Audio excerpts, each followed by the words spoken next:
Will someone confirm if my microphone is working? Yes, we hear you loud and clear, Andrew. Thank Thank you. Did we hear from Enrique or Cliff or Susan yet? This is Enrique. We can hear you. Hi, Rachel. This is Cliff Villa. I'm on. Oh, we can hear you too. Great. Okay. We are now live streaming. Janelle, do you want to start the Zoom recording as well? Good afternoon, everybody. My name is Rob Willis. I use the pronouns he, The him. recording has stopped. This meeting is being recorded. Good afternoon, everyone. My name is Rob Willis. I use the pronouns he, him. Welcome to the Waters of the United States Southwest Roundtable. As a reminder, this meeting is being recorded and live streamed. Without further ado, I'd like to turn it over to Novice Bermudez to kick us off. Novice, please. Good morning or good afternoon, everyone. And thank you so much for taking the time to join us today for this important regional roundtable on the implementation of waters of the United States. This is our second Southwest focused roundtable, and I'm very much looking forward to hearing the conversation. As Rob said, my name is Novice Bermudez, and I'm the Deputy Assistant Administrator for EPA's Office of Water. I'm sure you all know this year we're celebrating the 50th anniversary of the Clean Water Act. This milestone offers us an opportunity to take stock of the incredible progress we have made over the past 50 years. It is also a great time to assess ways to sustain that progress moving forward. While rivers in this country no longer catch fire, new challenges continue to emerge, and there are some old challenges that have persisted through the years. Waters of the United States remains a critical issue. The definition of waters of the United States is fundamental to the Clean Water Act and central to continuing to ensure clean and safe water that we all rely on. Given the importance and high level of interest on this topic, EPA and the Army have committed to conducting extensive outreach with stakeholders and our co-regulators. The fact is, our country's water resources are incredibly diverse, as are the experiences and perspectives of those who are affected by the application of this term on the ground. So, it is important that the agencies understand those experiences and perspectives. Today's roundtable and the other 9 that have happened or will be happening over the next couple weeks are one part of this effort. Rather than talking at you, our goal for today is to hear from you. That's why we asked you to choose the discussion topics y'all wanted to focus on for today's roundtable. This has been our approach for these roundtables because we fully recognize that different regions will have different concerns, and we want to get a better sense of those different concerns. One last thing I should note here is that last fall, we proposed a rule about the definition of waters of the United States. The public comment period on that proposal closed on February 7th, and we are reviewing the comments that we received. Although we can't consider any new information provided here today as part of that process, we look forward to hearing your feedback and experiences with how we have implemented that term so that we can do a better job of making sure we all have access to clean water moving forward. I want to thank y'all, especially Amigos Bravos, for not only taking the time to develop a well thought out and diverse nomination, but for helping develop the agenda and being here today. I know it was not easy to coordinate. I have no doubt that this will be an incredibly valuable conversation. So for the sake of time, I will turn it over to Elliot Carmen, who is in the Office of the Assistant Secretary of the Army, to say a few words. Elliot? Yeah, thank you, Novice. And on behalf of Assistant Secretary Connor, I want to thank everyone for joining us today. As you heard, my name is Elliot Carmen. I am a Water Resources Regulation and Policy Advisor in the Office of the Assistant Secretary of the Army for Civil Works. My office provides oversight and policy direction for the U.S. Army Corps of Engineers Civil Works program. And the Army recognizes the importance and value of our nation's water resources, and we join the EPA in this effort to hear from you and understand your experiences and perspectives related to the definition of waters of the United States. The Army is particularly interested in gaining a better understanding of ways to ensure implementation of the definition of waters in the United States is clear and with the appropriate level of consideration for regional differences. In addition, we're interested in understanding any tools that may exist that may help with better implementing the definition. The U.S. Army Corps of Engineers is one of the primary agents of Clean Water Act implementation as they engage with the co-regulators of tribes, states, and local governments, as well as the landowners and stakeholders on a daily basis. As a result, we know firsthand how important open communication is to implementing the Clean Water Act, and we look forward to hearing your input on the topics you have chosen for today's roundtable. So thank you. Okay, great. Thank you, Navis. Thank you, Elliot. So I'm going to spend the next 3 minutes talking to you about Zoom and how we plan to use Zoom during the meeting, and then we'll be jumping right into the meeting. I first want to recognize that these virtual meetings, they present an indescribable number of ways for things to go sideways. So if you start talking while on mute or unmuted and something happens, like dog barking in the background or hip hop music coming from your neighboring restaurant there, bad internet connections, no big deal. We've all experienced that and it's totally okay. That being said, to minimize disruptions, what I'm asking folks to do is to keep their Zoom on mute when not speaking. The meeting panel should be located across the bottom or the top of your screen. If that disappears, you can always move your mouse and have that come back to life. So that Zoom meeting panel has all of the meeting controls.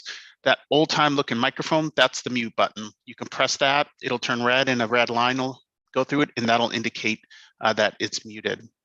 The second is the video. You can toggle that on and off by pressing the video icon. The third button you should see is a button labeled participants. If you click that button, you can see all of your roundtable colleagues who are on the call. To the right of that is the chat button. If you click that button, a dialog box should open, and that will allow you to send a chat either to everyone, and I've also got it set up so you're able to chat one another. Then next is that I have enabled live captioning. If that's something that you need, you can press the live transcript button, and then you can select show subtitles. If you have subtitles showing and you want to get rid of them, you can press that same button and you can choose to hide subtitles. The last button I want to draw your attention to is the emotions button or reactions button, excuse me. If you press that reactions button, it should generate another little box like it's displayed up there on the screen, and you can press the raise and lower hand button. I'm going to be using that a lot to ask folks to raise their hand to indicate to me that they want to jump into the conversation. If you prefer to use a keyboard shortcut, you can also hit Alt-Y to raise your hand and Alt-Y to lower your hand.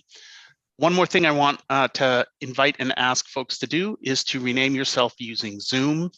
I've got the instructions up there on the screen. What you need to do is you need to select the participants button, find your name on the list, hover your mouse over your name, and you should have a couple of menu options up here. One of them should be more. You press that more button and then you hit rename, and then another dialog box should appear. I'll ask that you put your name, your personal pronouns if desired, and your organization. That really helps me as we run the meeting to know who I am talking to. And it's also important for the folks that are on the live stream as your name shows up underneath your picture on the live stream. So I'm going to give folks just 30 seconds to do that.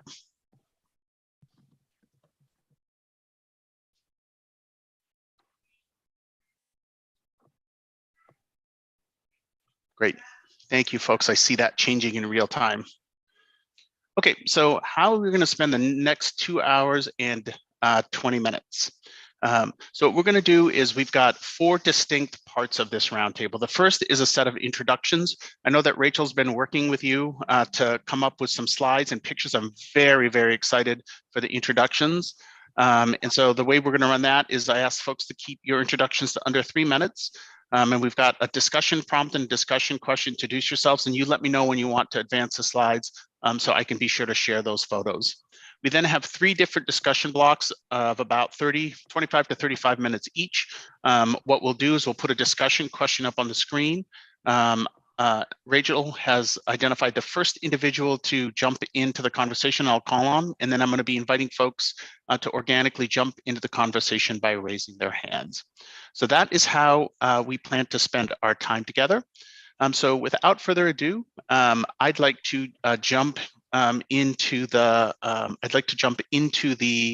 introductions. So I know that Enrique is going first, and then Julia, and then Emily, and then I ask that as part of the introduction, folks reflect on that question that's up on the screen, and then give me an indication when you want to jump to the next slide. So Enrique, I'd like to turn it over to you. Thank you. Thank you so much. Good afternoon, everyone. My name is Enrique Romero, and I'm the Director of Legal Services at the New Mexico Acequia Association. First, want to thank the EPA and the Army Corps for this opportunity to discuss this issue, and also Amigos Bravos for coordinating and including us in this roundtable. I think after listening to the stakeholders gathered here today, you'll have a better understanding of some of the unique issues we face in the Southwest as they relate to the waters of the U.S. Also, as a preliminary matter, I want to point out that NMAA's official position on matters related to WOTUS can be found in our February 7th, 2022 comments on the proposed revised definition of waters of the U.S., which was jointly submitted with Amigos Bravos, the Gila Resource Information Project, and the Environmental Law Center. Much of what I will say today is found in those comments. You can go ahead and advance to the first slide. The New Mexico Acequia Association is a statewide membership-based nonprofit organization of acequias, also known as community irrigation ditches. The mission of the NMAA is to protect acequias and the streams and rivers they rely on to grow healthy food for New Mexico's families and communities. By protecting water and the acequias, NMAA seeks to honor and protect our cultural heritage here in New Mexico. NMAA has been around for over 30 years and has advocated tirelessly for local, state, and federal policies that acknowledge the importance of acequias to New Mexico's culture, history, and economy. Acequias as community irrigation systems simply cannot function without clean water. Every acequia community in New Mexico understands the importance of clean water and the expression, el agua es vida, or water is life. Acequias have operated in New Mexico for hundreds of years, and except for the Indian Pueblos, tribes, and nations are the oldest continuous form of local water governance in New Mexico and likely the United States.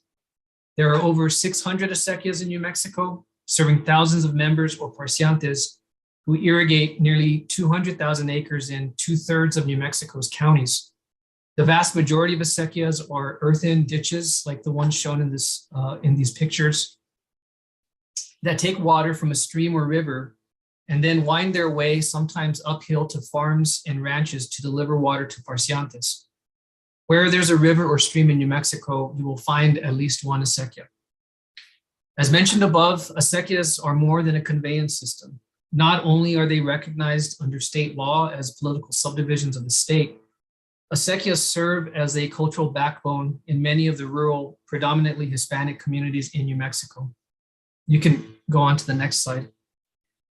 Given that more than 90% of New Mexico's streams and rivers are either ephemeral or intermittent, and the vast majority of acequias divert water from ephemeral and intermittent streams, how the waters of the US is defined and implemented is of crucial importance to acequias.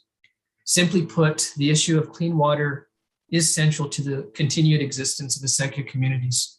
And, just a couple of notes on these photographs.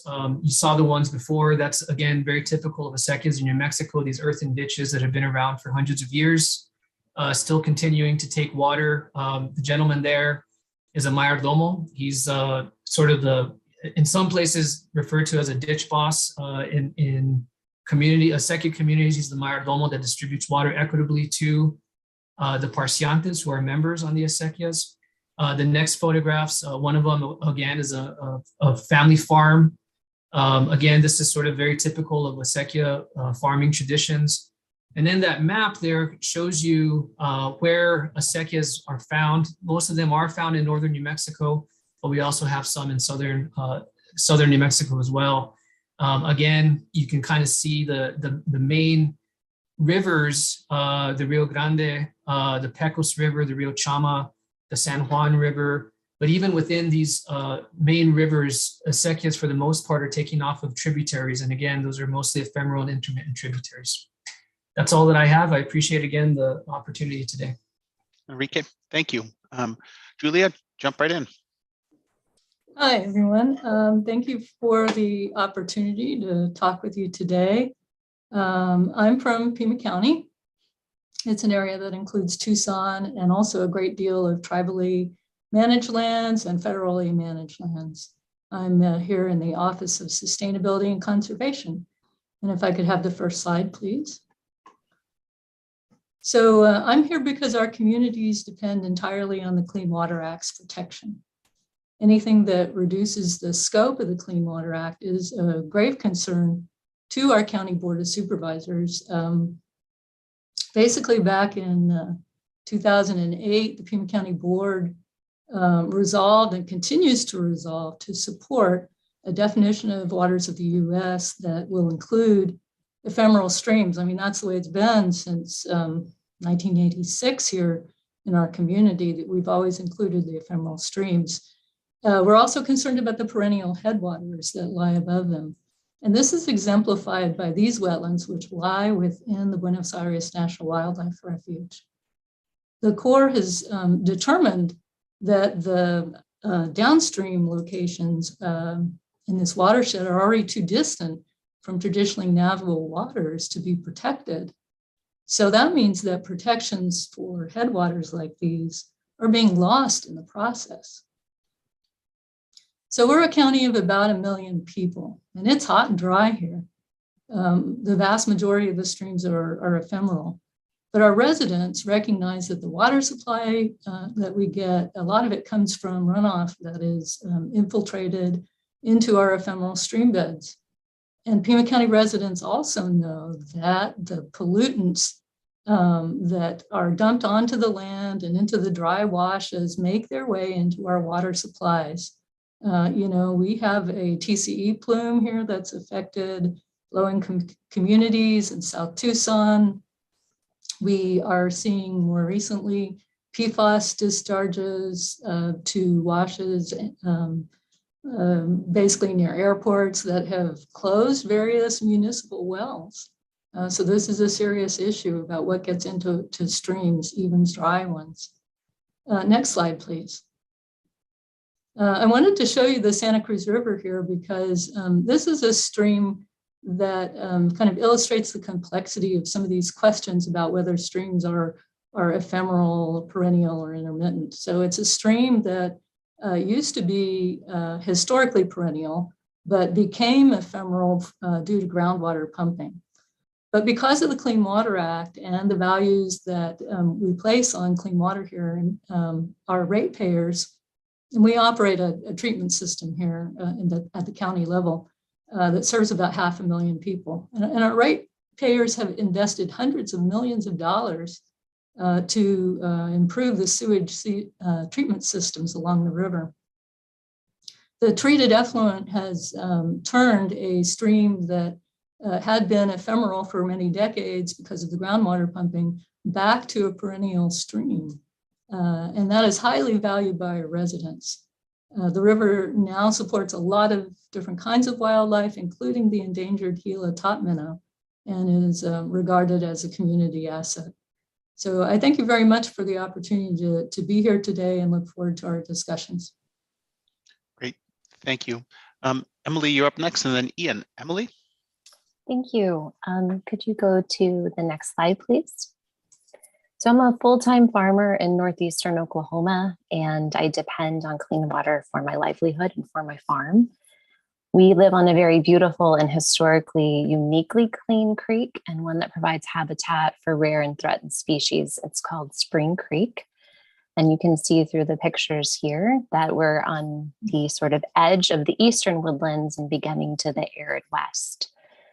So this creek that I live on is very representative of watersheds within northeastern Oklahoma. And unlike many creeks in our region, ours has a volunteer coalition of landowners and supporters working to protect it. Our topography in northeastern Oklahoma is very much a karst topography of a limestone substrate with many springs, sinkholes, and caves. And there are two overlying aquifers within the region, one that's fairly shallow and the other one that's quite deep. Next slide, please. So the reason that for us it's important to protect all waters is due to the subsurface and surface connections that we see, especially in this karst topography. So this region is characterized by numerous wetlands that are adjacent to the streams and adjacent to ephemeral streams, and by gaining and losing segments within the creeks themselves. So the ephemeral streams that we have in this region are numerous, and they flow regularly into the creeks during heavy rains. And because we live kind of on that edge of the eastern woodlands, we still do have frequent heavy rains, and some of them are pretty strong and severe. So the activity within an entire watershed has real impacts on water quality for the entire stream. The map that you're looking at was created by the Cherokee Nation and shows both the many ephemeral springs within this watershed and traditional Cherokee communities within the watershed that I live in. The red portion of that map is the Cherokee Nation and Cherokee Reservation. Next slide, please.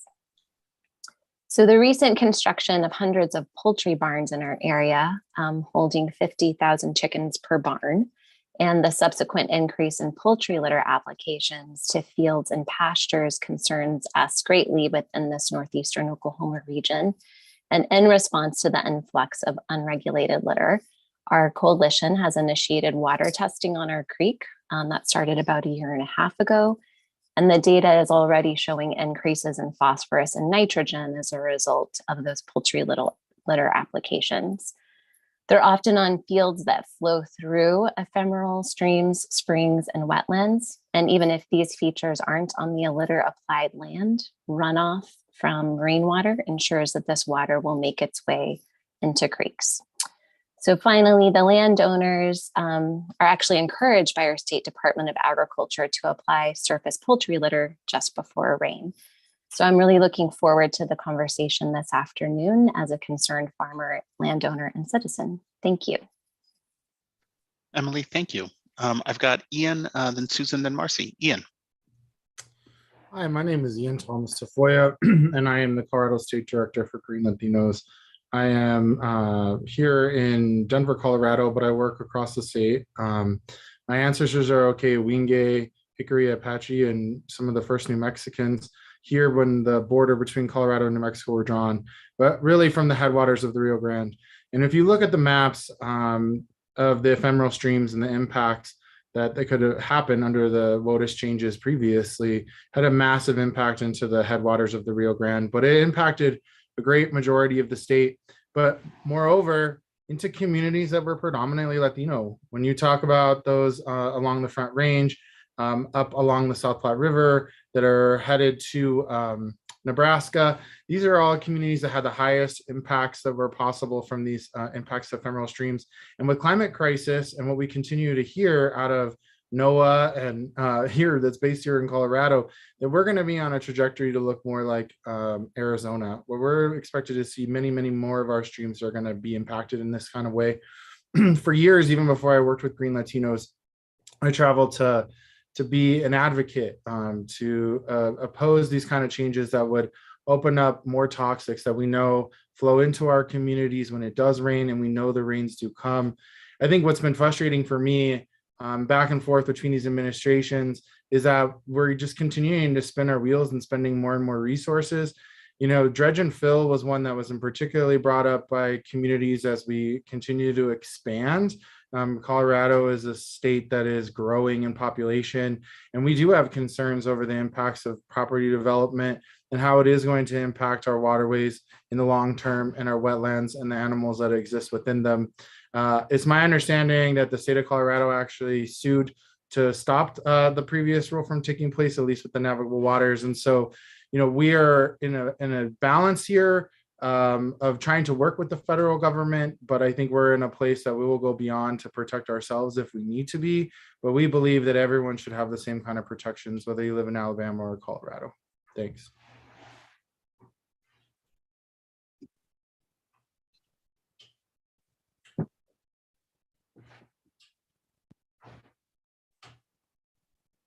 And that's a picture of me that got taken when I won the River Hero Award for the United States, which is cool. I didn't know that was going to be in there. So thanks for that. Hello, everyone. My name is Sue Montgomery. I'm a tribal water rights attorney out here in Arizona. I represent tribes and I serve as general counsel to the Intertribal Council of Arizona, which is 21 member tribes of the 22 tribes out here in Arizona. 28% of the land base in Arizona is tribal reservation land, and the rest of that is all their ancestral lands. The idea of water and clean water is, of course, fundamental to the tribes that I represent in so many different ways. And the concern that many of the tribal members have, in particularly some rural tribes, are worried about clean water and how that water, what this Clean Water Act and the WOTUS rule will do to their on-reservation sources, as well as the off-reservation sources that are their ancestral lands. A small case study would be the next slide. Thank you. So this just is shows the footprint of the Verde River watershed, and this flows sort of through this watershed is sort of in the heart of Arizona, and this is ancestral lands for numerous tribes. Currently within the watershed, you have the Yavapai Apache Nation, and you have the Tonto Apache tribe. And further going down toward the bottom, if you track the Verde River as it tracks through the heart of the watershed, toward the very bottom of the reservoir or the river, you have the Fort McDowell Yavapai Nation, and then at the confluence with the Salt River, you have the Salt River Pima Maricopa Indian Reservation. And all of these communities are concerned about clean water and the goal and the impact of the WOTUS rule. One thing I want to flag is the rest of the comments I'm going to make here on my own behalf as a tribal water attorney. I'm not speaking on behalf of any one of my member tribes about the Clean Water Act. Now, of course, what happens if you're looking at this watershed map?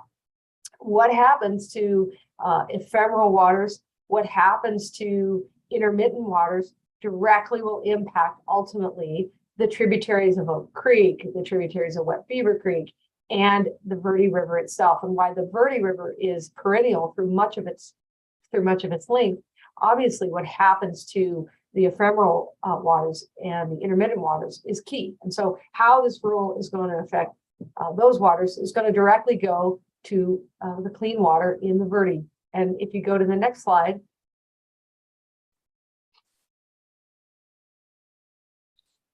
thank you. I just wanted to flag this. I was literally out here the other day, and Rachel, bless her heart, was trying to get a hold of me, and I was out on the Verde River with my clients.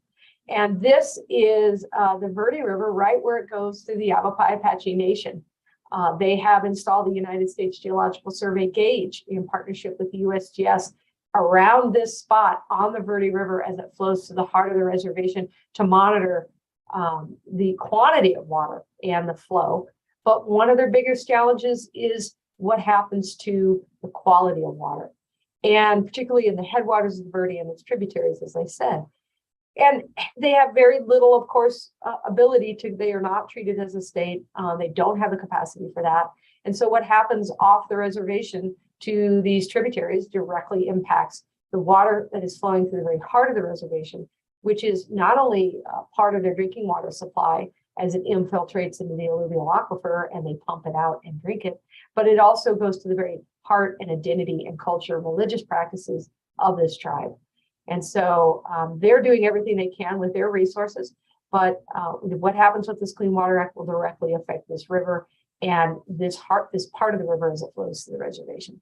So recognizing that, I'd yield back to everybody else, but I just wanted to show this picture because I think it's a beautiful picture, and to see this at a time of year I would flag that is, this is just base flow. We are not having rain events. We are not having there's no snow melt. This is just the river as it's flowing right, last week. So, great. Thank you. Susan, thank you. I've got Marcy, then Jed. Hello, everyone. Can you hear me? Yes. Great. My name is Marcy Levitt, and I'm here today representing the Gila Resources Information Project, New Mexico nonprofit whose mission is to promote community health by protecting the environment and natural resources of Southwest New Mexico. Group has approximately 1,000 members. In terms of my background, I worked for more than 3 years in water quality protection programs in New Mexico and the Southwest with the New Mexico Environment Department and the Corps of Engineers. I directed state-implemented Clean Water Act programs in New Mexico and the Corps' 404 program for New Mexico and West Texas. I understand the interplay between federal and state water protection programs and the challenges that Southwestern states have managing water quality. My slides will showcase issues that are of critical importance to New Mexico and the Southwest, where climate change, lack of regulation are threatening the sustainability of our waters. Among other priority issues, we are asking for inclusion of ephemeral waters as an explicit category of protected waters, and that any new rule continue to address other waters so that playa lakes and other closed waters can be considered for jurisdiction on a case-by-case basis. Can you put up the first slide? My first photo is of the Mimbres River located in a coast basin in southwest New Mexico. Over its 40-mile length, the Mimbres traverses 5 ecoregions and covers a wide and diverse landscape. The Mimbres is also an example of the loss of Clean Water Act protection for closed basin waters. EPA has terminated an NPDES permit for heavily contaminated hard rock mine discharges to Mimbres tributaries. Could you put up the next slide, please? My second photo is of a southwestern playa lake. Playa lakes play a critical role in the Southwest, providing groundwater recharge, water filtration, and flood control. They also provide wildlife habitat. In recent years, EPA has terminated permits for wastewater discharges to playa lakes in New Mexico, including discharges from Holland and Cannon Air Force bases. And then my third and final slide, if you could put that up. My third slide is the Santa Fe River, which is one of many rivers in the Southwest with increasingly ephemeral flows. Ephemeral rivers such as the Santa Fe are critical components in a healthy watershed and must be explicitly protected. In recent years, EPA has terminated NPDES permits for numerous discharges to ephemeral waters. Additionally, EPA must allow Clean Water Act implementation flexibilities so that states can address flow regimes and other issues in a manner that makes sense for their region.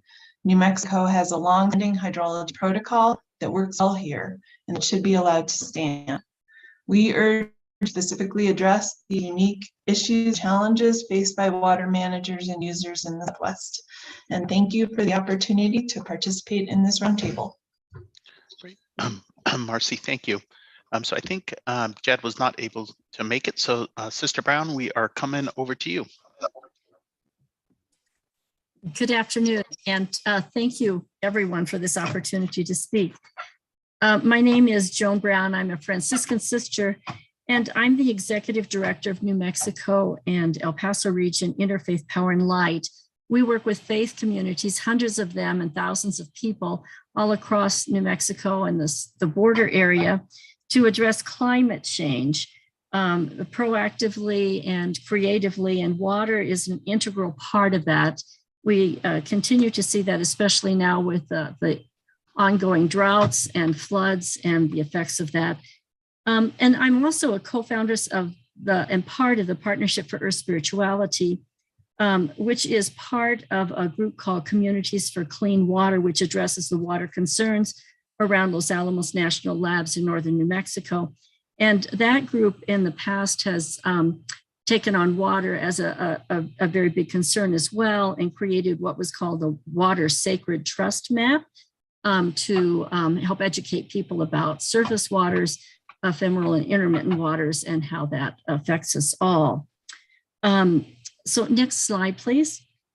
So water, in our view, is it's integral, and it's a spiritual element in all religious traditions, and we're charged with an ethical and moral responsibility to be guardians and caretakers.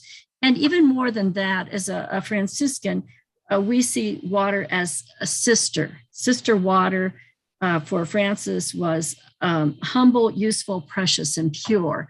So these are values that are quite often in opposition to the market-driven worldview of water. So from a religious perspective, we have a very deep moral and ethical responsibility to hold water for her own right, for all of the creatures, and especially for humans and those who are economically challenged, marginalized, vulnerable communities, communities of colors, acequia, tribal communities, small farmers. And this brings in a huge justice issue for us. This picture is of some folks, some frontline communities and some people of faith visiting Southeast New Mexico. We work heavily in the oil and gas area of Southeast New Mexico with the group called Citizens Caring for the Future. This is one of their precious water places, the Black River. And these areas are greatly threatened in our state. We have a lot of oil and gas, over 110,000 oil and gas wells. And we're the second largest producer in the US, only next to Texas. So we're dealing with a lot of potential and real threats from spills, accidents, fracking gone awry, irresponsible disposal of produced water, and it flows into ephemeral, intermittent areas of streams that then affect the running waters in our states, which are very, very precious. Next slide, please. And these are pictures then of some of our work in the northern part of the state and with concerns around Los Alamos National Labs and Community for Clean members, which include, Amigos Bravos, San Ildefonso, Santa Clara, Pueblos, New Mexico Sequia Association, Tewa Women United, Concerned Citizens for Nuclear Safety, Partnership for Spirituality, and I hope I'm not forgetting anybody. So we work on concerns because Los Alamos National Labs is on a high, large mesa, which is sacred for our Indigenous brothers and sisters, and it is literally littered with, decades of waste from the labs. We also engage youth, and you'll see that picture there, and that's on the Rio Grande. And I hate to say this, but the Rio Grande, which is a grand, beautiful river in some parts of our state, would be considered ephemeral or an intermittent body of water because there is not water there much of the year. And that seems to be increasingly the challenge with climate change. Even here in Albuquerque, that may happen this summer as we live in drought with climate. So for this looking at waters, I know we're looking at science a lot, and that's very important, but there are some other dimensions if we hold all of this work that we're doing today with an integral ecology. Science helps us know the properties and functions of the waters in the natural world. Ethics helps us decide how to preserve, protect, and distribute water resources and also care for communities, and especially those most vulnerable or those who we ignore in our cultures.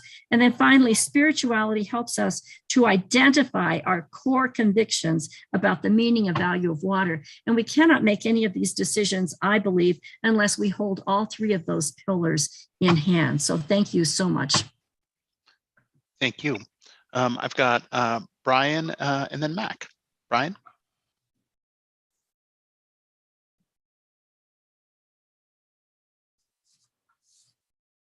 Oops, do I have Brian on here? Not online. Okay, Mac, I'm coming to you next.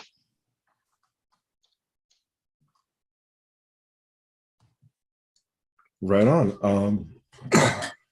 My name is Matt Crawford, and I represent Sedona Beer Company. We're a small brew pub and microbrewery located in northern Arizona, part of the Verde River watershed. I just want to take a moment real quick at the beginning to just kind of echo what some people else have said. I know I'm not the most eloquent one to talk about these things, but I think it's important to bring up the ancestral rights and relationships of our Indigenous people in the area. And then also talk about how inconsistent and limited protections have impacted the disadvantaged communities. Safe drinking water and access to safe public water should not be an expensive luxury, but I've seen it become that in the communities that I live in. If you could go to the next slide, please. I'm also coming off of COVID this weekend, so I apologize. One of the points I can speak to from personal experience is water quality regulation improvements are often couched as being a cost to business. We're a small business, but we spend a lot of money, we spend a lot of time mitigating inconsistent water, fighting with poor water quality, because 90 to 95% of what we sell is water, and little small changes in it can really impact our product and impact how people enjoy it. Even if the water is considered safe by standards, it may ruin a beer. Next slide, please. We're also a community that's dependent upon outdoor recreation. What you see here is just one of the many beautiful areas in our region. But what shapes this, what defines this, how people enjoy this is really a matter of the ephemeral water that has eroded these rocks. It's about the Oak Creek creek that people recreate on, and having access to that, having continued protections for that is what makes us and our community economically viable. Without it, there wouldn't be much here. So this is very important to us. Thank you. Mac, thank you. Next, we've got Rachel and then Jake. Rachel. Yes, hello, good afternoon. My name is Rachel Kahn. I work with Amigos Bravos. We're a non-profit New Mexico-based water conservation organization dedicated to protecting and restoring the waters of New Mexico. In my capacity at Amigos Bravos, I work on many Clean Water Act issues, ranging from participating in the triennial review of water quality standards, to engaging with permittees and state and federal regulators to ensure compliance with NPDES permits. And we also implement 319 watershed restoration grants. Over the past 15 years, this issue of what is a water of the US has touched most aspects of my work. Next slide. The more than 20 years of regulatory uncertainty related to WOTUS has at times left up to 96% of New Mexico waters unprotected.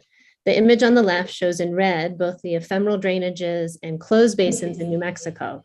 The big red blocks are the closed basins, and then all the little red lines are the ephemeral drainages. These are two categories of waters that have been left unprotected and vulnerable to unregulated discharges, especially because here in New Mexico, we are one of only 3 states that doesn't have a state surface water program. We don't have a permitting program. Thus, we are dependent on the US EPA for regulating discharges into these waters. The image on the right shows, depicted by all the teeny little blue lines, the ephemeral drainages in Arizona. So as you can see, ephemeral drainages make up the majority of our waterways here in the arid Southwest. Next slide, please.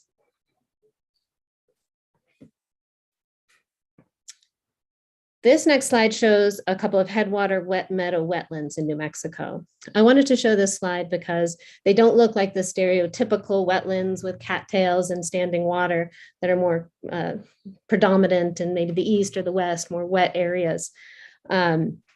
Yet these wetland systems are critical for the health of watersheds here in the arid Southwest. These wet meadow wetlands serve as sponges that soak up the spring runoff, the snowmelt, and they're like a sponge. They soak that up and then they slowly release cool water throughout the growing season. And this water is critical for downstream, for wildlife, for aquatic communities, for downstream irrigators, and all of our New Mexico communities here. It's critical to have a sustained stream flow throughout the season. And without these wet meadow headwater systems, we may have a lot more streams running dry, or we definitely would have a lot more streams running dry without without healthy headwater wetland systems. And most of these wet meadow systems do not have a surface water connection to any sort of stream, let alone a traditionally navigable water. Next slide, please. But mostly the reason why I care about this issue is because I am a mother and my kids play and swim in waters in the Southwest, where many, if not all, waters are fed, as demonstrated by the maps on my first slide, by an immense system of ephemeral and intermittent waters. Here is a picture of me with my 2 boys playing in a stream that is dry for 8 to 10 months out of the year. And really this demonstrates And in fact, actually, we were just here this weekend with my boys are a little bit bigger now, but we were just playing in this very stream this past weekend. And we play in many streams in New Mexico and in Colorado that run dry a lot of the year. And it's critically important that we as a country and we as a state and we as local communities protect these waters for the health of our communities and our children. Thank you for the opportunity to participate in this roundtable, and I'm looking forward to the discussion. Thank you. Rachel, thank you. Next, I've got Jake to Nicole. Jake. Great. Thank you so much. Thanks to the EPA and the Army Corps for putting this together, and thanks to Rachel from Amigos Bravos for orchestrating it all. My name is Jake Miller. I own Heirloom Rustic Ales, which is in Tulsa, Oklahoma. It's a small brewery. I'm also the conservation chair for the local chapter of Trout Unlimited. Unlike the name suggests, Trout Unlimited is a conservation group that also protects a lot of warm water species such as basses and things like that. So we're kind of more just a water conservation group in general, but we have a national organization that also has a lot to say about WOTUS and the Clean Water Act, which is why I'm here. Emily was talking about Spring Creek, which is cool. I was actually there yesterday fishing, and it was such a great day to be out because you could see all these ephemeral streams that are normally dry as a bone. I crossed over 6 of them getting to Spring Creek that are busting out of their seams right now, which is kind of a new issue in Oklahoma because we're experiencing a lot of flooding and specifically flash flooding more so than normal in our springs, which is making these watersheds that are already very connected even more so. I think fly fishing is such an interesting way to become a conservationist because you basically spend every weekend waist deep in all these different streams, and you're chasing these fish that migrate through all of these different streams. And I actually was catching fish out of ephemeral streams this weekend because they're just trying to get out of these huge flows that we have right now in small streams or the big rivers. It also just goes to show how connected all these watersheds are and why so many of us are wanting a strong WOTUS definition, because we just see it's impossible to protect these ranges of streams if all the things that feed into these streams aren't also protected. As the brewer also put, I think we're always told that the business standpoint is that we don't want any regulation. And as someone who also has fought water quality issues with the beer that we're brewing, and water is the key ingredient, it also is it's the biggest thing for what the beer ends up tasting like. And so we're trying to produce these consistent products and constantly fighting water quality. And Lake Ucha and Lake Spavinaw in Oklahoma are the primary reason that we wanted to brew beer here. And it's changing, and it's getting harder to produce these profiles that are always consistent without adding a lot of things to try to get them back to this water chemistry profile. So that's a little bit about me and why I'm here, and I'm excited to be a part of it. Jake, thank you. I've got Nicole. Jake, before I go to Nicole, Jake, did you want to say anything about the pictures? Yeah, sure. I kind of forgot that I had sent these out. So this is me and a buddy fly fishing on the lower Illinois River, which is a very small stream that comes out of Lake Tenkiller. And then this is the Arkansas River, which is kind of where everything eventually goes and is responsible for most of where water ends up in Oklahoma. Thank you, Jake. Okay, Nicole, now up to you. Sorry for the false alarm there. No worries. Thank you. Good afternoon, everyone. Thank you so much for organizing this roundtable. I'm very happy to participate in the discussion today. I work for the Colorado Department of Public Health and Environment, and I'm the director of our Water Quality Control Division, and I'm located in Denver. As a headwaters state that, like much of the United States in the West, is currently suffering consequences of long-term drought and aridification on its water resources. Colorado is supportive of the federal agency's work to craft a durable balance and, most importantly, scientifically based WOTUS definition. As we've noted in comment letters before, and as many people have discussed today, specifically, we are really concerned about wetlands and what critical functions they really provide our state. They provide wildfire mitigation, which we have had some very extreme fires in Colorado over the past 5 years, flood control, runoff storage, as others have mentioned. And these are all going to become so much more important as we face worsening climate change across the Southwest. Wetlands can also be critical to preserving downstream flow during summer months by filling spring rainfall, recharging the groundwater, and slowly discharging over a long time, as we've seen in some photos from earlier today. If you can go to the next slide, please. This creek here is called Spottlewood Creek, and it is located between Fort Collins, Colorado, and Cheyenne, Wyoming. This is the whole along the I-25 corridor, pretty much between New Mexico and Wyoming, is a rapidly urbanizing area of our state. And this is an ephemeral stream that likely would have been categorically excluded under the 2020 rule. If you can go to the next slide, please. Spottlewood Creek sustains the northern red-bellied dace, which is a species of greatest conservation need here in Colorado. So it's a state protected species. One of the areas that we have seen in past WOTUS rules that was actually helpful was some agricultural exemptions that were supported by much of our agricultural community here in Colorado related to prior converted cropland.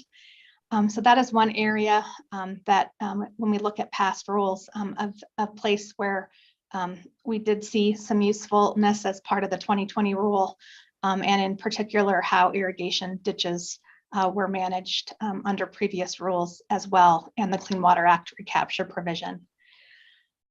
We are really hoping that EPA and the Corps can learn from these past implementation experiences to really focus on providing more certainty and clarity around the term of significant nexus, and that can be improved using objective and scientifically based criteria. From our experience, there is a greater need for consistency in the application of the term of significant nexus among the various core districts across the state and country. One thing that I did really want to point out is that the 2020 rule did leave a lot of states and Colorado in difficult positions. We were faced with trying to stand up some permitting programs in very short order to protect our state waters that were left behind because of the categorical exclusions of ephemeral waters. And again, just to highlight that point, we really hope that there can continue to be protection of ephemeral intermittents and wetlands connected by the subsurface moving forward. An example of a type of wetland system here in Colorado that is connected by the subsurface, it's a specific wetland called a fen. And these groundwater fed wetlands can take thousands of years to form and are a high priority for conservation and restoration because of their extremely sensitive nature. And numerous rare plants in Colorado only exist in fen wetland habitats. Thank you for the opportunity to provide some feedback today. Nicole, thank you. Next, I have Andrew and then Cliff. Andrew? Oh, my apologies. I don't have my slides. Could you keep the fish on there? Because I could stare at that for a while. That's pretty cool. I didn't have any slides because we're actually, we've just received a notification that we've got a blue-green algal bloom in our Ladybird Lake. We have detected cyanotoxins earlier this year than most years, and it seems to be an increasing frequency and duration and intensity problem we're having to deal with. So my name is Andrew Klum, and I'm at the City of Austin Watershed Protection. Our primary nexus with water is the U.S. With the various nationwide permits for stormwater controls, stream restoration, bank stabilization. But in our code and criteria, we protect our streams and wetlands, not just the actual boundaries of themselves, but with buffers as well. Streams all the way down to as small as 64 acres of drainage, we put buffers on them. So we rarely have any conflict with that. But what I'd like to point that out is that we've been doing that since the 80s. And our community has thrived in both development and personal happiness in our city for a long time. And I think we can be used as a successful case study of a place that can preserve those features regardless of their nexus, because we preserve wetlands without a nexus. Isolated uplands, we consider them wetlands and preserve them with buffers. Of course, our development community finds that to be additional cost and annoyance, but it has become to the benefit of us all in the integrity and the value of our city as a whole. One of our biggest problems is wastewater discharge permits that are handed out by TCEQ. I believe their sunset review is coming up. The streams outside of our jurisdiction that flow to us are typically the hill country streams, which are oligotrophic. They're very low in nutrients. And any amount of phosphorus that gets in those lakes, they're very susceptible to ecological degradation. We see filamentous blooms and blue-green algae starting to happen over and over in these streams that had previously not. And it could be exacerbated by climate change, lower rainfall, higher storm events, and it could be also by development, but we believe that wastewater discharges is a very significant component of that. Also problematic is that we have a lot of karst in Austin. We have losing streams that flow above the recharge zone. They disappear and then they pop out below the recharge zone. That's problematic because some sections would be considered intermittent, although the water is flowing, several feet to maybe 100 feet below the surface, and they pop back out again, and yet they would be considered to be ephemeral. And it's always considered to be very, unfortunately, appropriate that they're called losing streams because they don't get that recognition. One thing I'd like to reiterate is the parent thing. I know Rachel highlighted her children, and I think that's appropriate. We always have this expression in our group is that we are not given our water quality by our grandparents. We're borrowing it from our children. Myself with 3 children that do the same thing, playing creeks all the time. It's one of those things where the regulations are considered burdensome to a lot of the business and the commercial facilities and even individuals, but that it costs more later. We're spending a ridiculous amount of money to try to overcome the problems of the water quality that has been given to us.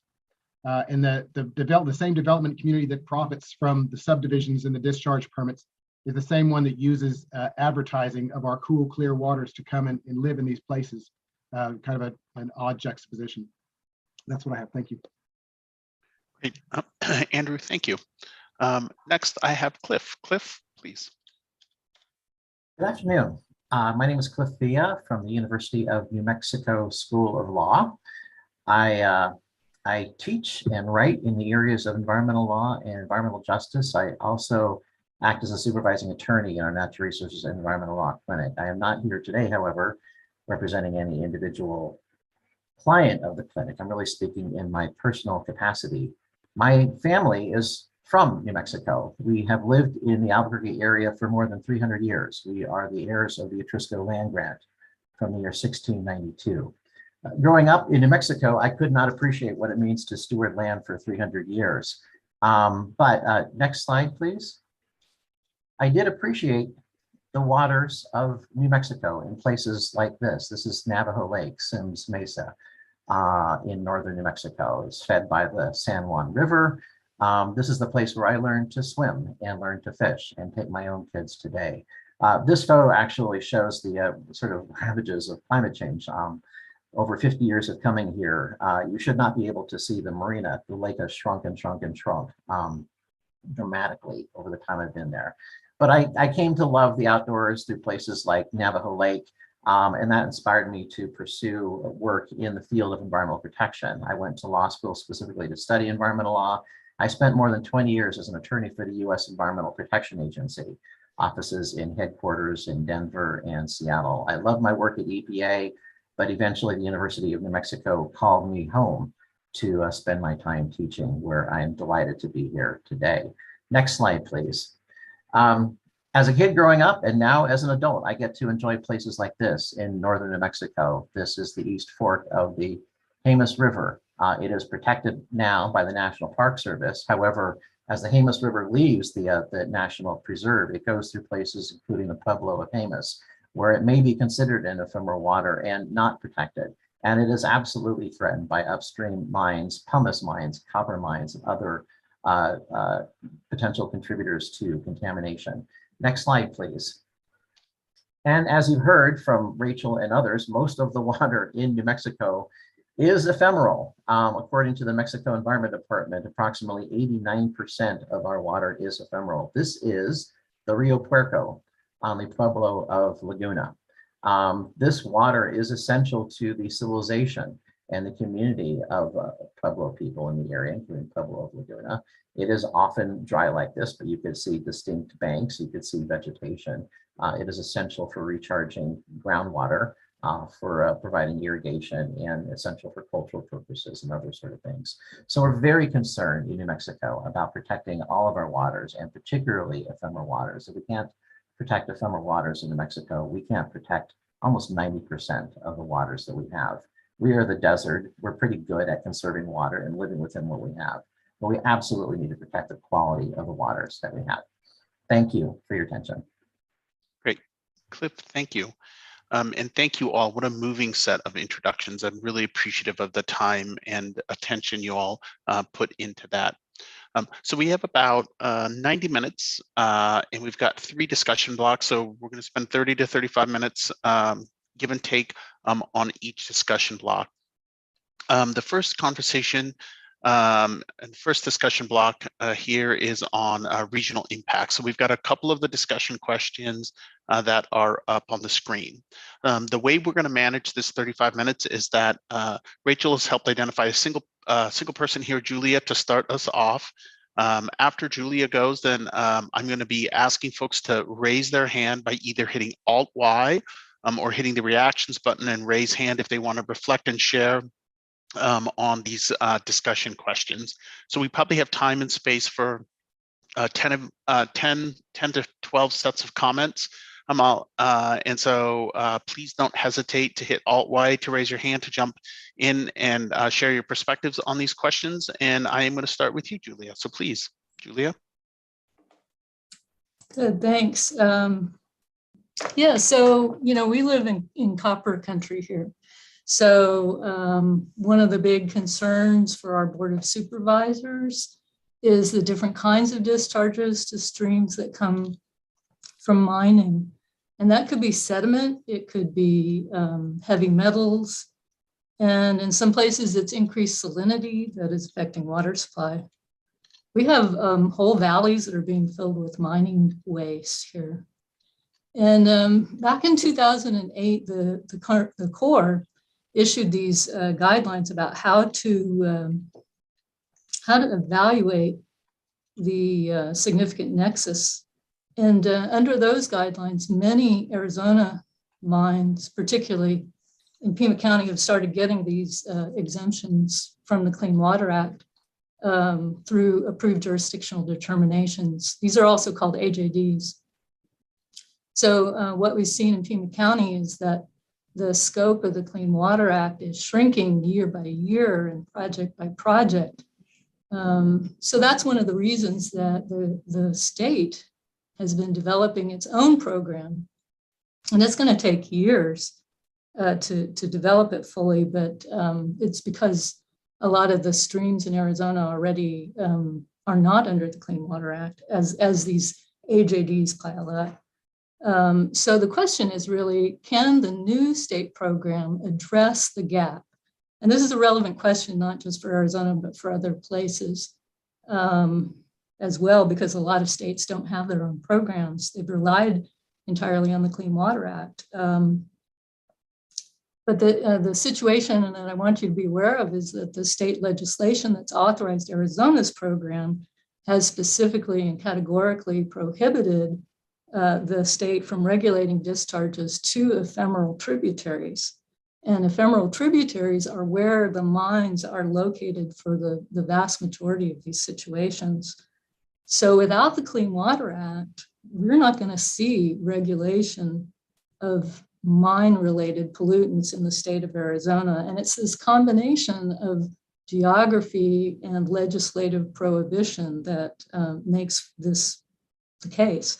The vast majority of Arizona streams that you probably saw on the map that Rachel put up is where the mining occurs and where the state has no ability to regulate.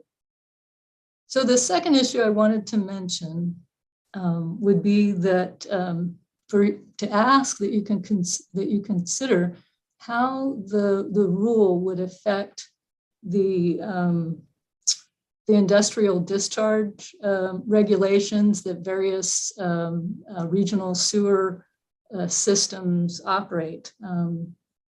So in our county, we have an industrial wastewater treatment requirement that's based on the Clean Water Act. And so changes in the scope of the Clean Water Act affect our ability to require industrial pretreatment of sewage and enforce those regulations. And we need those regulations because the sewers lead to our point discharge on the Santa Cruz River. And we want to meet the requirements for that.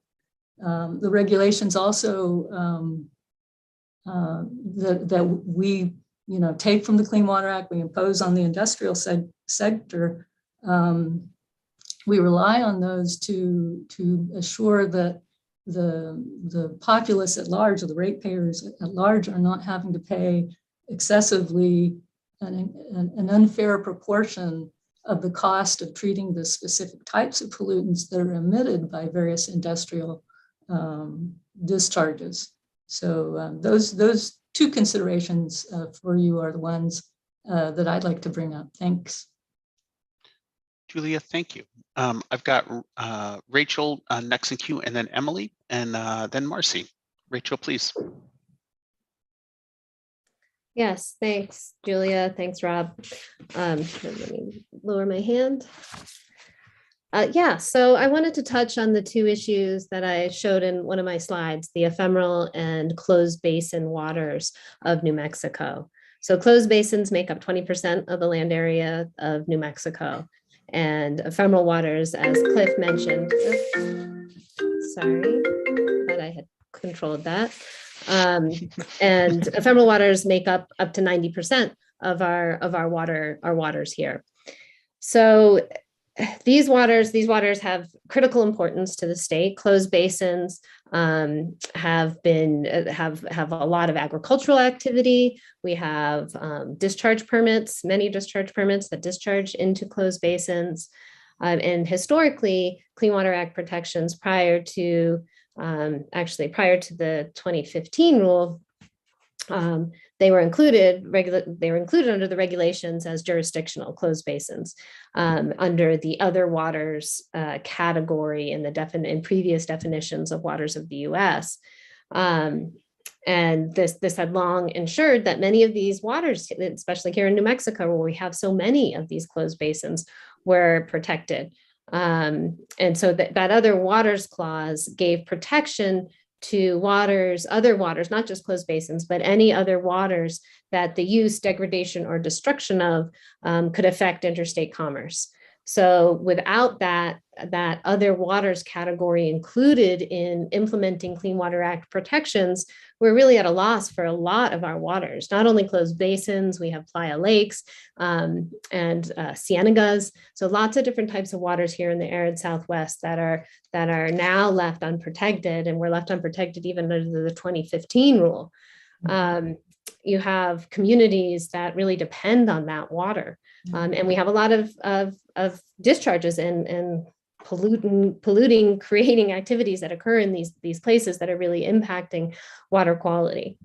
I did also want to talk about the importance of ephemeral tributaries and how we are seeing the confusion over whether those are protected or not really impacts some of the projects that I work on.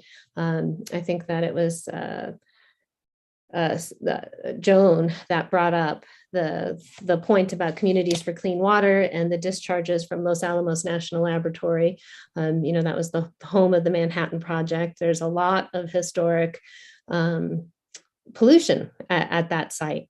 In particular, there's an individual stormwater permit that has over 400 discharge points. Almost all of them are into ephemeral drainages.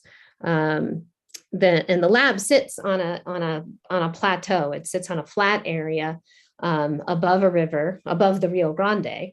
And from that plateau, there's these ephemeral fingers that reach down and drain right into the Rio Grande, right above the drinking water diversion, or some of those drainages are right above the drinking water diversion for the city of Santa Fe. And then further downstream is the surface water drinking water diversion for the city of Albuquerque. So these ephemeral drainages have huge impact on downstream communities, as well as many of the closer local communities as well. And there's exceedances from those dump sites and those discharges of selenium, gross alpha, mercury, cyanide, copper, silver, PCBs. PCBs have been found in some of those stormwater discharges in those ephemeral drainages at 40,000 times greater than the water quality standard that's protective of human health. And there's been questions about whether the permit coverage would continue because these are ephemeral drainages. And so if there wasn't authority to include them under EPA's permit, and again, because New Mexico is a non-delegated state, we do not have our own surface water permitting program. We don't write NPDES permits here at the state. We don't have the ability to regulate those discharges in a permitting program. We don't have that set up. So this is all to say that this issue of ephemeral waters and closed basins are a huge issue here in the arid Southwest, and we need to protect these waters. EPA itself, in its 2008 report entitled "The Ecological and Hydrological Significance of Ephemeral and Intermittent Streams," as well as the 2015 connectivity report, outline why ephemeral waters are ecologically important, why they impact and they're connected, and they have a significant nexus to the rest of the system. And therefore, I think that the science is pretty clear that ephemeral drainages, ephemeral tributaries should be considered as a class as being connected to downstream waters and be jurisdictional as a class, instead of having to go through this case by case, relatively permanent or significant nexus test. Great. Thank you, Rachel, very much. I appreciate that. I've got Emily, Marcy, then Jake. Emily, please. Yeah, I actually think Rachel just highlighted a lot of what we experience as well in terms of these ephemeral springs and streams and their impact on both navigable and non-navigable bodies of water. I think in Oklahoma, we're dealing with a political climate that varies from one administration to the next, as does everywhere. We don't have a tremendous amount of state enforcement or regulation of clean water. So we are very much dependent on federal regulation for localized protection of water quality and quantity. I mentioned that the expansion of poultry barns or chicken houses in our region, and the tremendous amount of manure that is generated by millions and millions of chickens. But this is not regulated as a point source pollution by the state of Oklahoma, which means that we basically have unregulated applications of waste with unregulated consequences, as that waste then becomes part of the ephemeral streams, then flows into the streams like I showed you the pictures of. And Rachel, I also appreciate your comment about being a mother, because my first picture included a photo of my daughter and my dog down in the creek, which I can see from this window as I'm talking to you. And, you know, increasingly folks in northeastern Oklahoma are becoming concerned not only about phosphorus and nitrogen, but E. coli as a result of the increase of poultry in our region. And this is affecting the city of Tulsa's drinking water. it affects local residents, those on wells. Because of this karst topography, what happens on the surface makes its way very quickly to the subsurface. So we really rely on federal regulation and intervention and enforcement of existing laws to help buffer and target our communities, protect our communities. Emily, thank you. I've got Marcy, then Jake. Thank you. I won't repeat the things that Julia and Rachel said, but we agree with everything that they said, especially with regard to ephemeral waters. Another type of water that's a serious concern for us is playa lakes. Playa lakes and closed basins are easy discharge points for industrial, mining, and domestic wastewater in areas where there really are no other surface waters. So as permits have been terminated in those areas, MPDS permits have been terminated in those areas, as Rachel mentioned, New Mexico has no program to fill in that gap. And so those playa lakes have become dumping grounds for some pretty nasty discharges. And so it's really important to look at that issue as it relates to New Mexico and the Southwest. Another issue that's really important to us is the way flow regimes are distinguished in any sort of federal regulation, particularly between intermittent and ephemeral streams. Those calls are challenging. And the variables that determine whether a stream is intermittent or ephemeral can change from season to season, year to year, or decade to decade. In some years, snowpack in our mountain ranges are heavy. In other years, snowpack's almost non-existent. And there is no such thing as a typical year. So when EPA looks at that issue in the Corps of Engineers, it's really important to provide flexibility so that standing state hydrology protocols can remain in place. And then the final thing that I wanted to say is that when a water loses jurisdiction through a jurisdictional determination or through a permit being terminated, that doesn't just affect the point, end of pipe discharge. It has potential to affect other programs that the state implements. The state implements other Clean Water Act programs to improve watershed health, to do stream restoration. Those things are very important as well. So if a stream is no longer jurisdictional, those programs can be threatened. And also tribal inputs into watershed health can be lost as well. There are many places in New Mexico where water flows from the state to a tribe, then out of that tribe back to a state, then into another tribe. And so the process of certifying permits is very important for tribes to be able to ensure that they have a say in water quality in New Mexico. When a stream loses jurisdiction or a permit is terminated, the tribe also loses its ability to weigh in.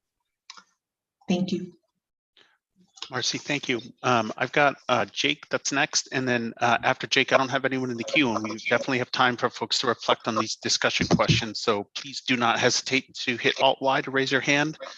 Or if you can't figure out how to raise your hand, shoot me a chat and I will get you into the queue. Jake. Thanks. Similarly to Emily, Oklahoma is kind of an interesting place because our waters of the state definition is actually broader than any definition of the WOTUS rule. But getting state agencies to actually follow through on some of those things is not always easy.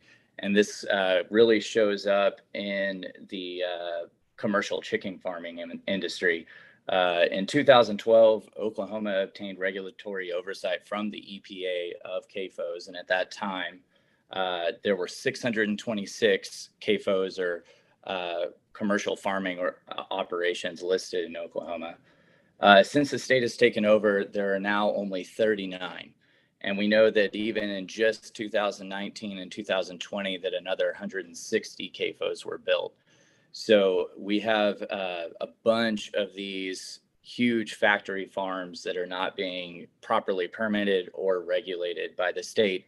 And so we actually really need these federal provisions to try to create a water quality standard. A huge part of the phosphorus loading as well is from stream bank erosion. So you get this kind of terrible formula for water quality, which is stream bank coming in, and then also all of these CAFOs that are releasing lots of manure, and then flash floods and flooding that are just all pushing it into these streams. So that's a huge deal for us. And then that's also all happening in karst topography, which is the Illinois River watershed. The other one that I'd like to bring attention to is the Arbuckle-Simpson Aquifer in south central Oklahoma. It's a karst aquifer. It has several active mining projects on that aquifer, and several organizations and individuals have pleaded with the Corps of Engineers to look at the USGS study that suggests that a bunch of small mining operations are actually much more damaging than one large one. And a lot of these smaller mines also just operate under the same single permit. So there's a lot of mines that are just immediately adopted into the original permitting. And that is also a karst aquifer. So those are the two. And I talked to several state agencies, and no one could point to a direct ephemeral or karst regulation other than the broad waters of the state rule. And while there have been state agencies that acknowledge the importance of both these resources, there have been no known protections or enforcement of karst or ephemeral waters. So any of those ways that we can take away some of the confusion on ephemeral would be great. And we really hope for a strong federal definition so that we can see our state agencies actually start to enforce some of these things. Jake, thank you. Enrique, please. Thank you. Let me throw my hand here. So the only, I'll be really brief because it's just an issue that I want to make sure that everybody's aware of that does affect and has impacts on the acequias that in New Mexico are those acequias that are downstream from municipalities. And, I think one of the presenters touched on the Santa Fe River. There are acequias that divert water off of the Santa Fe River that rely on Santa Fe's effluent water. The same thing is true of the city of Las Vegas. There are acequias downstream that not only rely on the city's effluent water, but also there are acequias sort of in between the city's diversions and their output that rely on sort of the native Rio Gallinas water. So, and then there's also acequias in southern New Mexico on the Rio Ruidoso and those tributaries. They have the village of Ruidoso above them, and their effluent also enters the river and reaches acequias. And so, those, it all ties back into this idea of ephemeral and intermittent. And, right now these municipalities are compliant, they have their permits, but, the ambiguity as to whether these streams are intermittent or ephemeral, whether they will continue to, voluntarily, I guess, seek these permits is up in the air. And of course, those will affect those decisions will affect our downstream acequias that divert water from these smaller tributaries and from the, these rivers that are in effect intermittent or ephemeral. Enrique, thank you. Sister Brown, please. Yes, just real quickly, I wanted to just highlight within the oil and gas industry, the concerns over produced water and other uses of water in the industry as that increases dramatically, and the effects of, maybe even putting those waters where they don't belong. And then with climate change, how we have more and more of these immense storms that flood entire areas that is our desert, and the mingling of all of that into the waterways and the water quality. Like I remember last year in Southeast New Mexico, they had deluges of water in what had been a drought time. And so there has to be some effect, and people in those regions and frontline communities are quite concerned about their quality of water. Thank you. So we've got about 5 or 6 minutes left here in this discussion block. We can move on if there are no other reflections, and we can borrow some of the time for those sessions. But I did want to make sure and do a last call here. I don't have anyone else who has their hands up to jump in on the questions here on regional impacts. And so I'm going to give folks just another minute or two or a few seconds here to decide whether or not any other comments or other thoughts on this. Yeah, Julia, please. Okay, here we go. Yeah, so on flow regime, I really wanted to emphasize. Did I not unmute? It's giving me a message. Nope, we can hear you loud and clear. Okay, all right. Yeah, so flow regime is very difficult to characterize, as she mentioned, and the thing that I've observed is that a lot of stream regimes are undercharacterized. You could look at it in terms of what the discharges were for 10 years, and then look at the next 10 years, and you'd have a different flow regime calculation. It's very variable here. And even though we're in the midst of a mega drought, we're seeing streams. We had a wet summer in some places, and we are seeing streams flow throughout this driest period before the monsoon rains come. And one good recharge event could make a river flow for many years on end. So it's a highly variable thing to base decisions on. And I hope you keep that in mind. Great, Julia, thank you. Other thoughts here?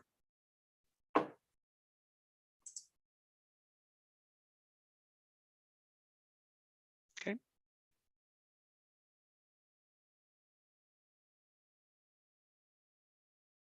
Yeah, Mac, please.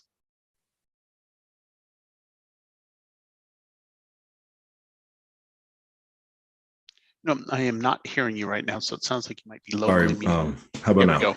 Yep. Had my hardware mute on.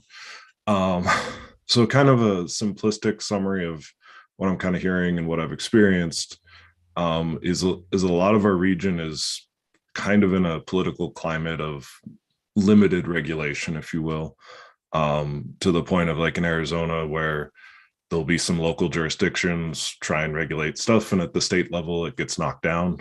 And even preempted to the point of being explicitly not allowed. And I see a lot of value in having a strong, enforceable federal level regulation that can really help protect those of us that perhaps live on the smaller edge communities that don't have the state level political clout to drive the change there.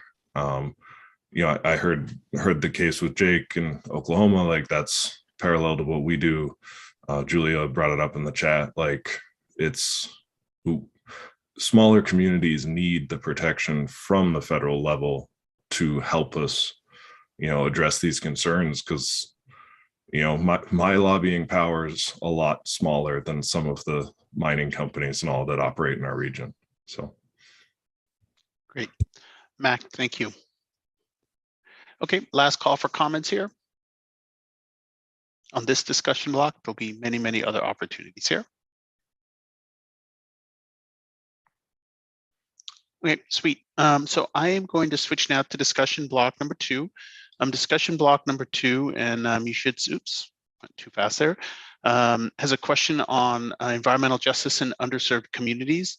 So we're going to do the same thing that we just did in the last 30 minutes in that previous discussion block. We have about 25 to 30 minutes set aside here. And I'm going to invite folks to reflect on the question you see up on the screen. You can raise your hand by pressing Alt-Y and jump into the conversation, just like Emily did. I'm going to come to Cliff first, as we had identified Cliff as the person to kick off this comment, and then Emily, I'll come to you. So Cliff, please jump in. Okay, thank you, Rob. And thanks again to EPA and Corps of Engineers for taking this time to listen to all these community concerns. New Mexico is a rich state, rich in culture, rich in tradition, rich in diversity, rich in indigenous knowledge. We're also a very poor state by other measures. If you look at our state in terms of funding for students, we're always at the bottom. We're competing with Mississippi for poverty rates and poverty among children and other sorts of things too. It's not a mistake and it's not a coincidence that New Mexico may be the last state without NPDES delegation. We can't afford it. I've talked to people at NMED. You would have to hire more inspectors. You'd have to have more infrastructure, and that has just not made it through our legislature. Tribes have tribal sovereignty, and we have a lot of tribes. 23 represent federally recognized tribes in New Mexico. But many of those tribes, even if they could promulgate their own regulations and water quality standards, also do not have the resources to implement and enforce their own tribal water quality program as well. Many of the tribes in New Mexico and the state of New Mexico itself is unfortunately dependent on continued federal funding, usually through the EPA Region 6. So even though we would like to assert sovereignty in many ways, that's just not a practical response given the resources that we have. And there are a lot of communities that are really struggling. In northern New Mexico, we have communities like the city of Espanola, which is 93% minority. If you look at EJ screen, it's either Latino or it's indigenous, and a lot of social struggles that come with that. As an EPA attorney, when we see contaminated groundwater, we often say, oh, we'll just close that well and do something else. But New Mexico just doesn't have alternative water supplies. If you close one well, that's just water that's not going to be available for that community. And in fact, we've had wells that are closed in Espanola for over 2 decades now, and while groundwater contamination remains. In the southern part of the state, we may have even less water, and we have communities that desperately depend on that water. You saw the image of the Rio Puerco on the Pueblo of Laguna, which is dry most of the year, but absolutely essential to that community for when the water runs after snowmelt in the spring and monsoons in the summer. Many of our communities are like that. They use the water that they get at the time that they get it. They have grown to depend on it and to manage it well, but it also assumes that that water is not just available when they need it, but it's of the quality that they need it. And a lot of that water quality is definitely in jeopardy from mining, from uranium mining, from the legacy of uranium mining in the Southwest, from future and ongoing mining of copper and heavy metals and pumice, from sedimentation, from construction projects, from sewage, from rural wastewater plants and programs. There's a lot of challenges to maintaining the quality of water. There's enough challenges of maintaining the quantity of water that whatever water we have, we need to protect as well as possible. So it's absolutely essential that whatever the final rule looks like, it does include protection for ephemeral and intermittent waters. You will see that in lots of comments. And we're telling you again and again that that is what we need uniquely to protect our underserved communities in New Mexico and the Southwest. Thank you.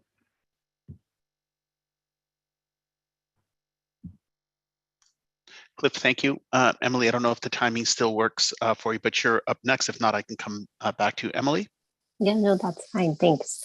I just want to mention that in this influx of mega poultry farms, or the CAFOs that Jake referenced, the confined animal feeding operations, it felt very much as a resident in northeastern Oklahoma that the companies were targeting Cherokee communities in particular, because these houses were built specifically within traditional Cherokee communities where I can only assume they expected less resistance, particularly less organized resistance. Fortunately, that's not what happened in this case, but it takes a tremendous amount of community organizing and a tremendous amount of people's faith in the system and the democratic process to get community members to be able to speak up, to attend meetings, to organize those meetings in the first place.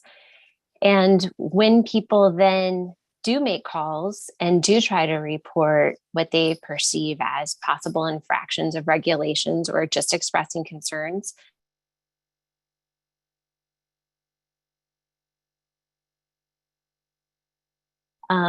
enforcing the Clean Water Act, it's a really intentionally disheartening process, and it gets people, very overwhelmed and disconnected from the process.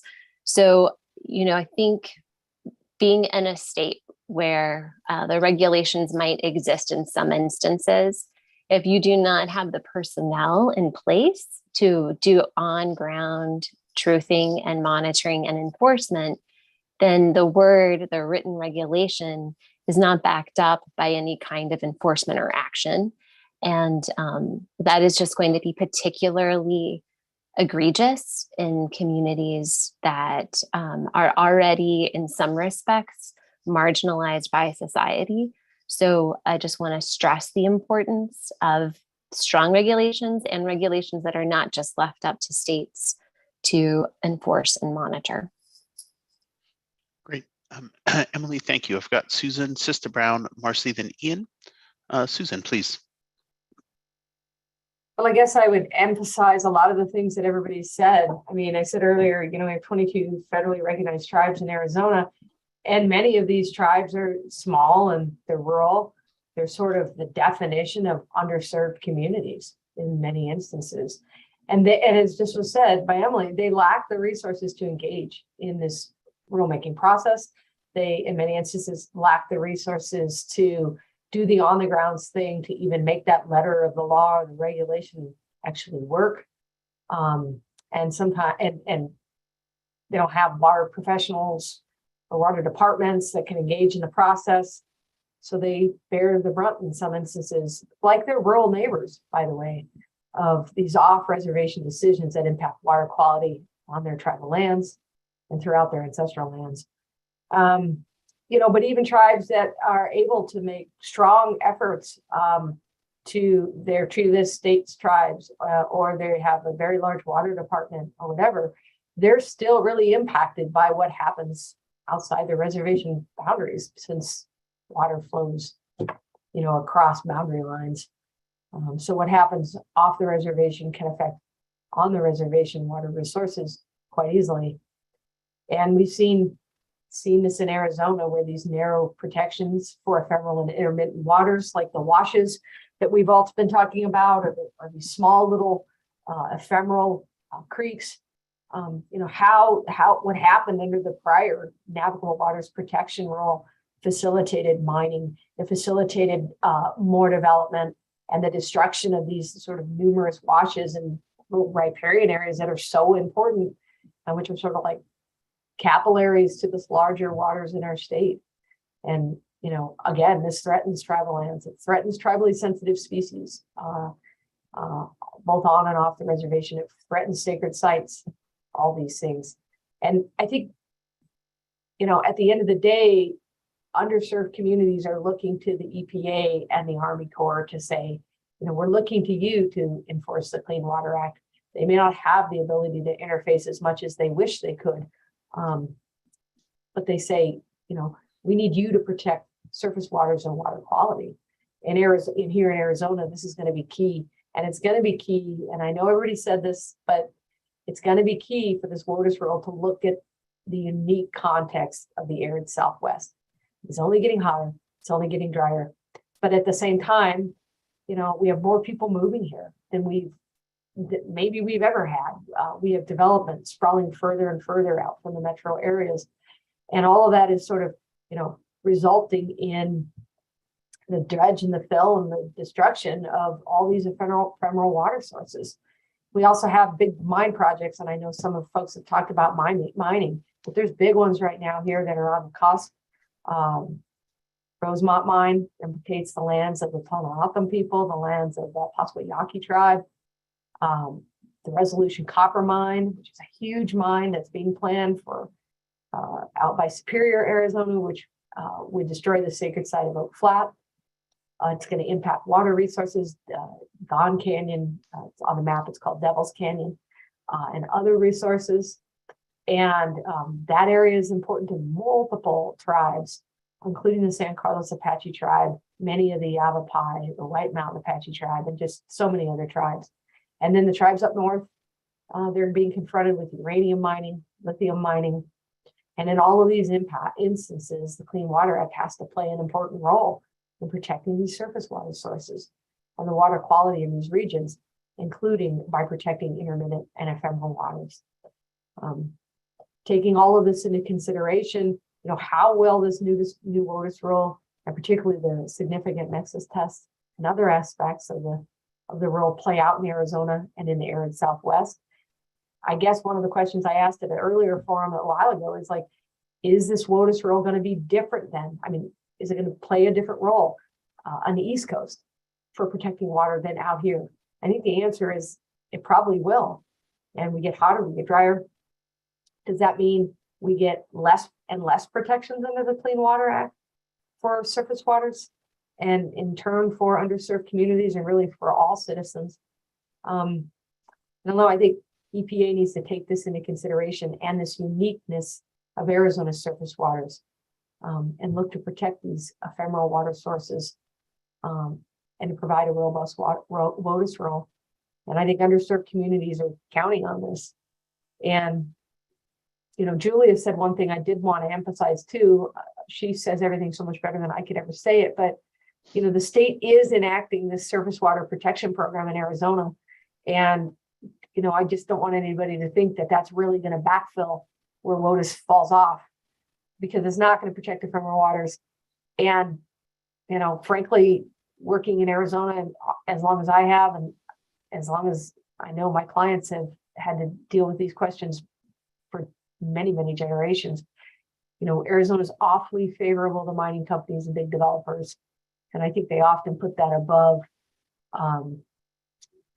above protecting water quality, and particularly underserved communities. So I guess that's what I would add to this conversation. Thank you. Great. Susan, thank you. I've got Sister Brown, Marcy, Ian, and Jake. Sister Brown, please. Yes, thanks again for this opportunity. So I'd like to talk about, the frontline communities and the communities of color and those who are marginalized and economically challenged. And there are three areas. One is that oftentimes these voices, people feel that they're not heard. And so there's a trust factor, and that there's not a deep enough understanding of cultural and spiritual values. And then finally, enforcement and monitoring. And just a couple stories. So last week I was down in the Permian Basin. It was 110 degrees. It was pretty hot. And we were out in the oil and gas field and talking with community members down there. And there were some women there, and that the area is about 60% or so Hispanic. And there were women there whose husbands, family members work in the oil and gas, and they, there's a lot of air concerns, but there's a lot of water concerns. And these women, some of them in Hobbs, were quite concerned about their water and their water source, and wondering what the effects of oil and gas are.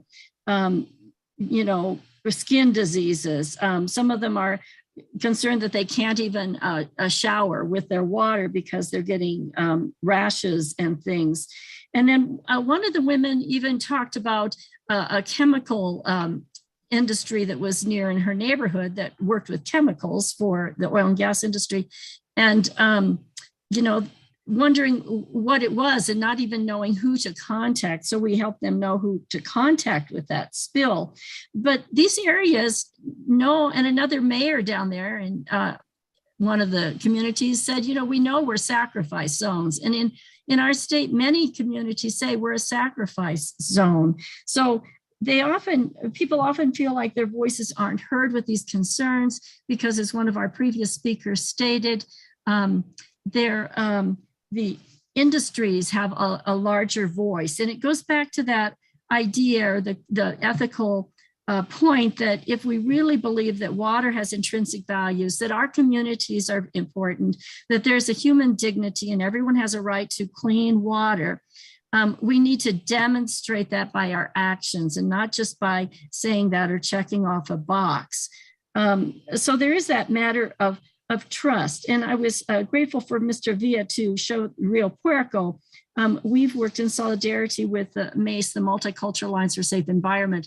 There are so many uranium mines that have not been dealt with in our state, huge legacy issues that affect the surface waters and the intermittent and ephemeral.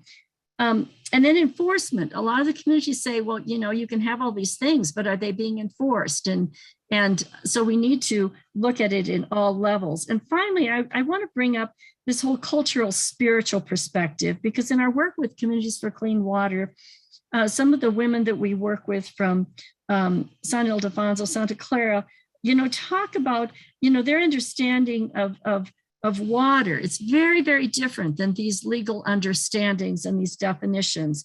And there needs to be not just space, but to listen to this wisdom of the cultural and spiritual of water. And when we have meetings with Los Alamos National Lab, we even begin our meetings with a prayer from some of the women, putting us in that place of the people, of the place, of the waters, of the mountains, because we're all so interconnected. And I really don't think we can honestly go through any of this conversation or enactment of regulations unless we really broaden our understanding of what that means and our responsibility in the communities, to the natural world.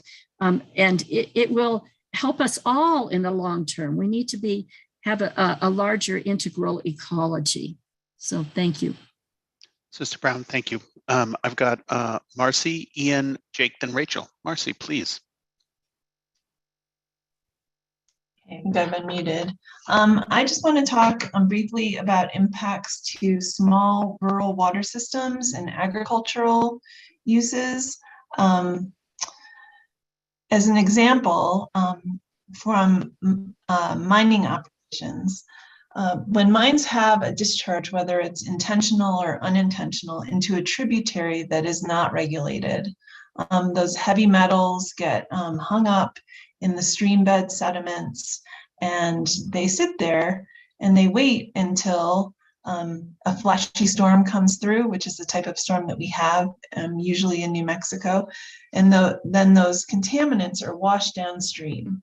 And so that happens, you know, over a series of events. Those sediments can wash downstream into perennial waters such as the Gila River, and the Gila River water is used for agricultural uses. It's used for small water supplies, and the Gila is not currently designated as a traditionally navigable water.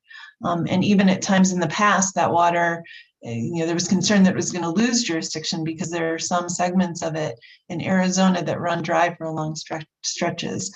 So it's kind of a twofold issue.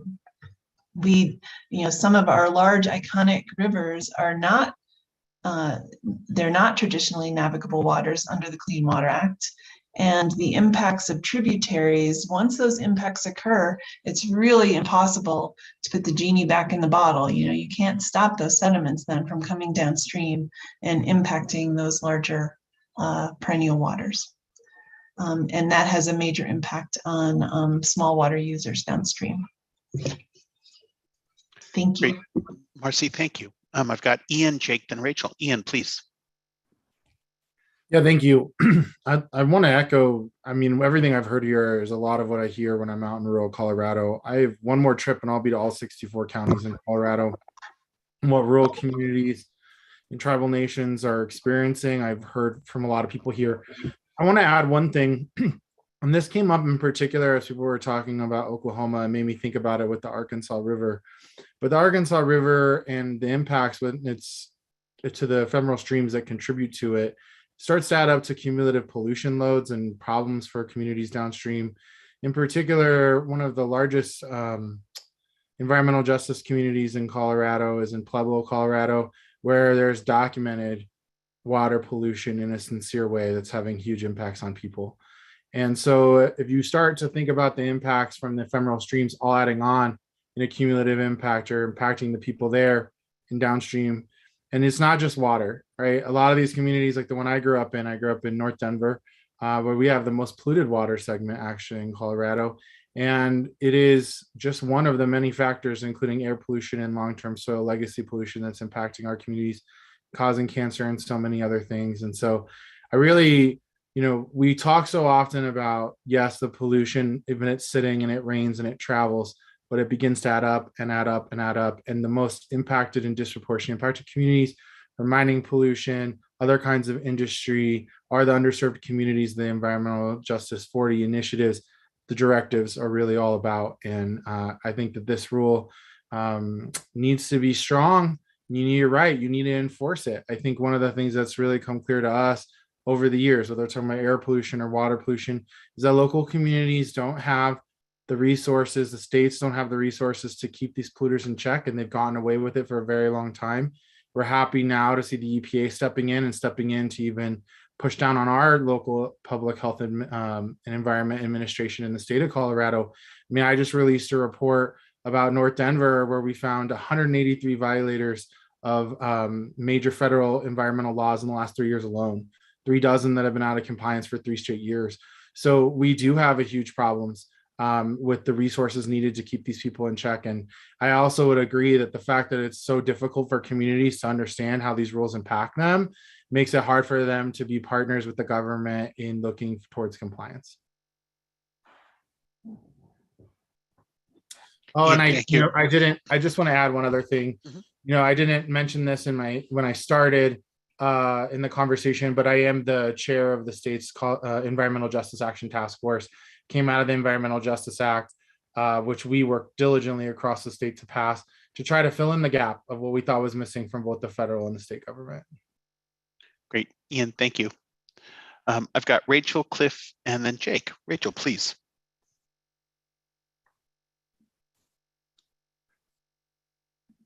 Great. Thanks, Rob.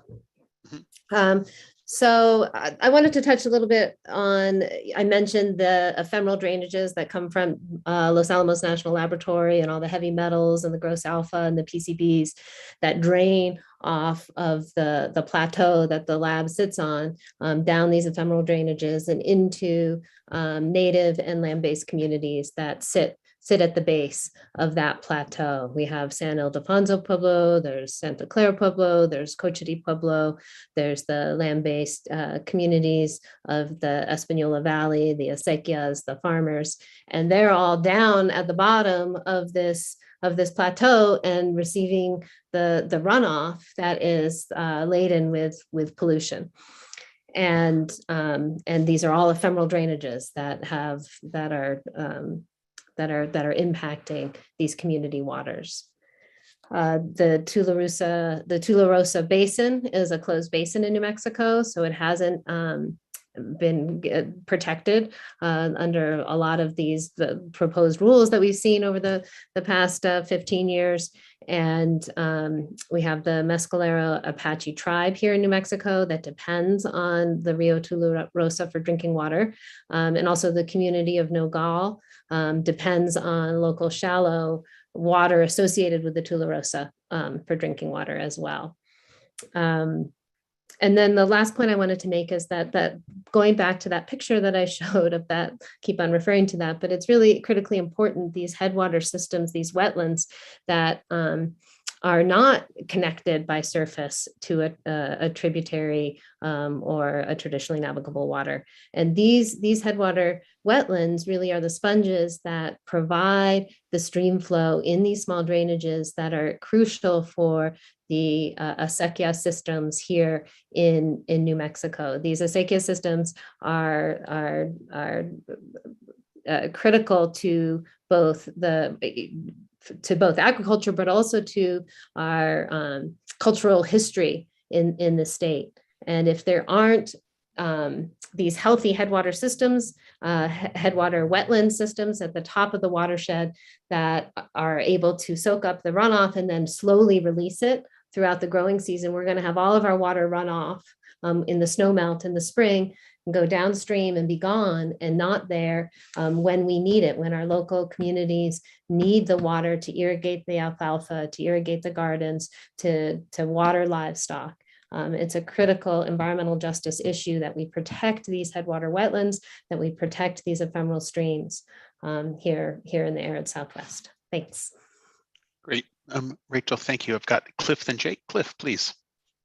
Yeah, just following up on a couple of points that Ian and Rachel just made. Under EPA's longstanding definition of environmental justice, it requires fair treatment and meaningful involvement of all people. And meaningful involvement means that people need to be able to understand what and how to engage in these processes, which can be incredibly technical.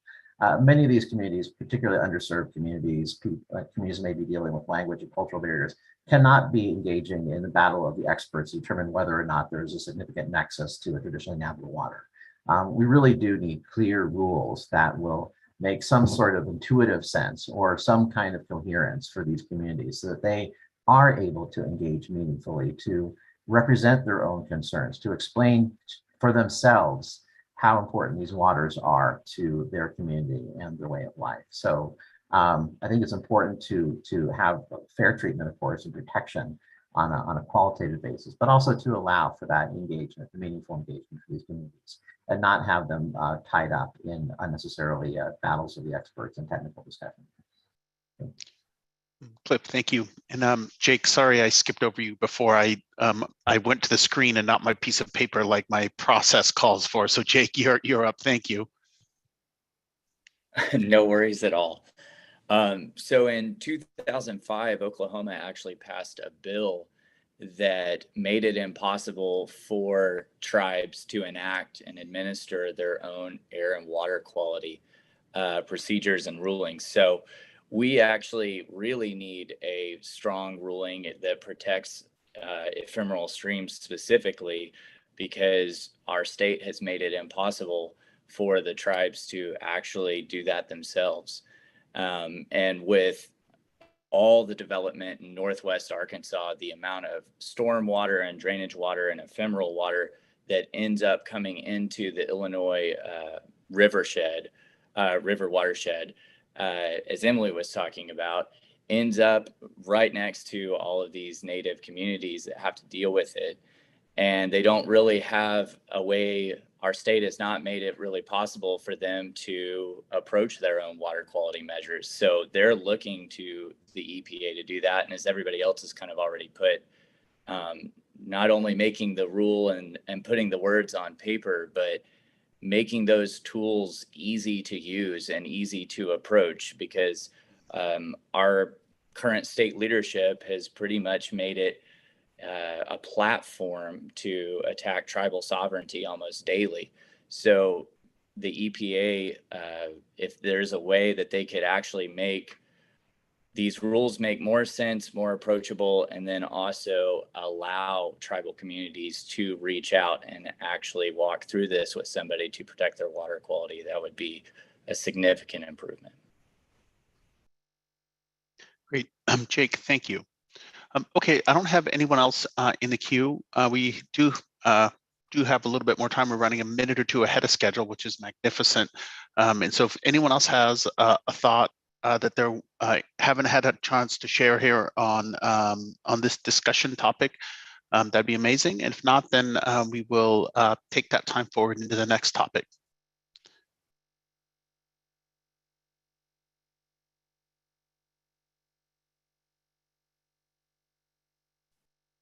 Okay, so we're 2 hours in. Everyone is doing amazing. I know how fatiguing these 2-hour calls sitting in front of the computers can be. So I'm really appreciative of everyone's time and attention, enthusiasm and energy as we move into this last 30 minutes here, or last 25 minutes.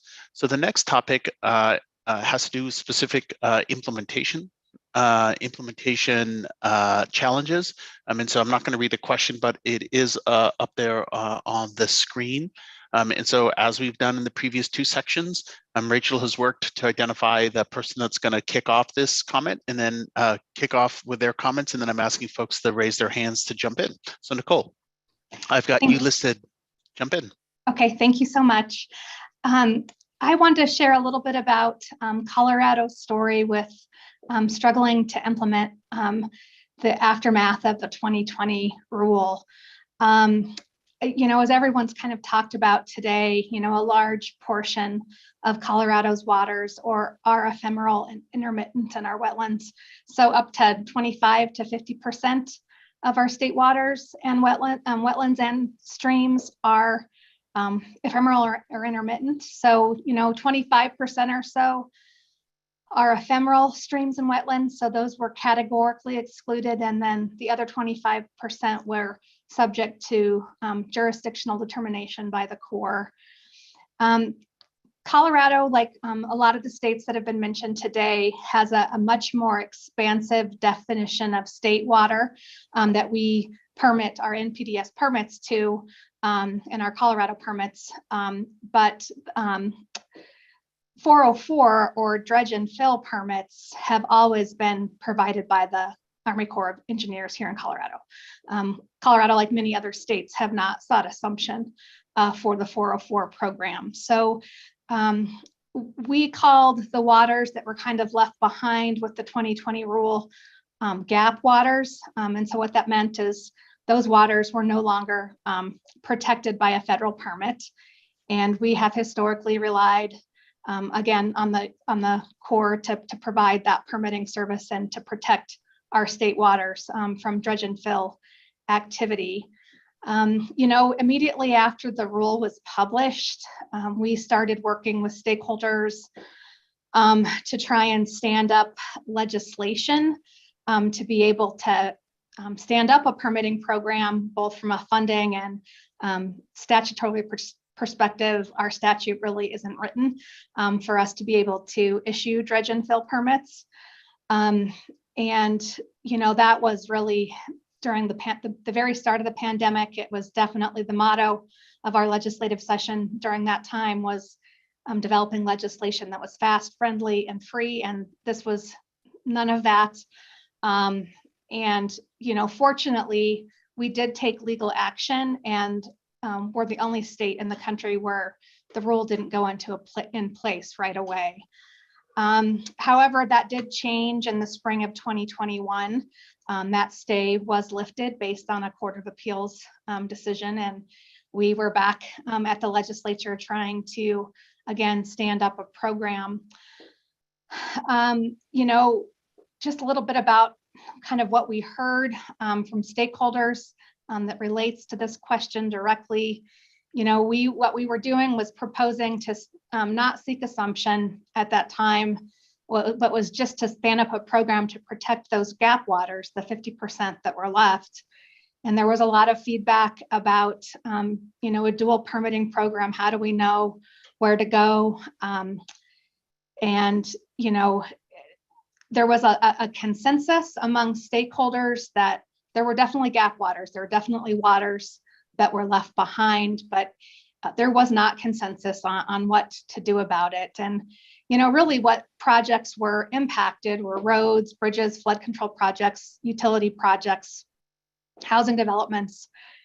And once that the stay was lifted here in Colorado, things kind of were a bit at a standstill because we had made it very clear that, if someone did dredge and fill activity in one of these gap areas that, although we couldn't permit them because we didn't have the funding or staff to do that, there could be a chance if one of these waters were, harmed, that we would have to take enforcement action. Our authority there is pretty clear within the statute and our obligations.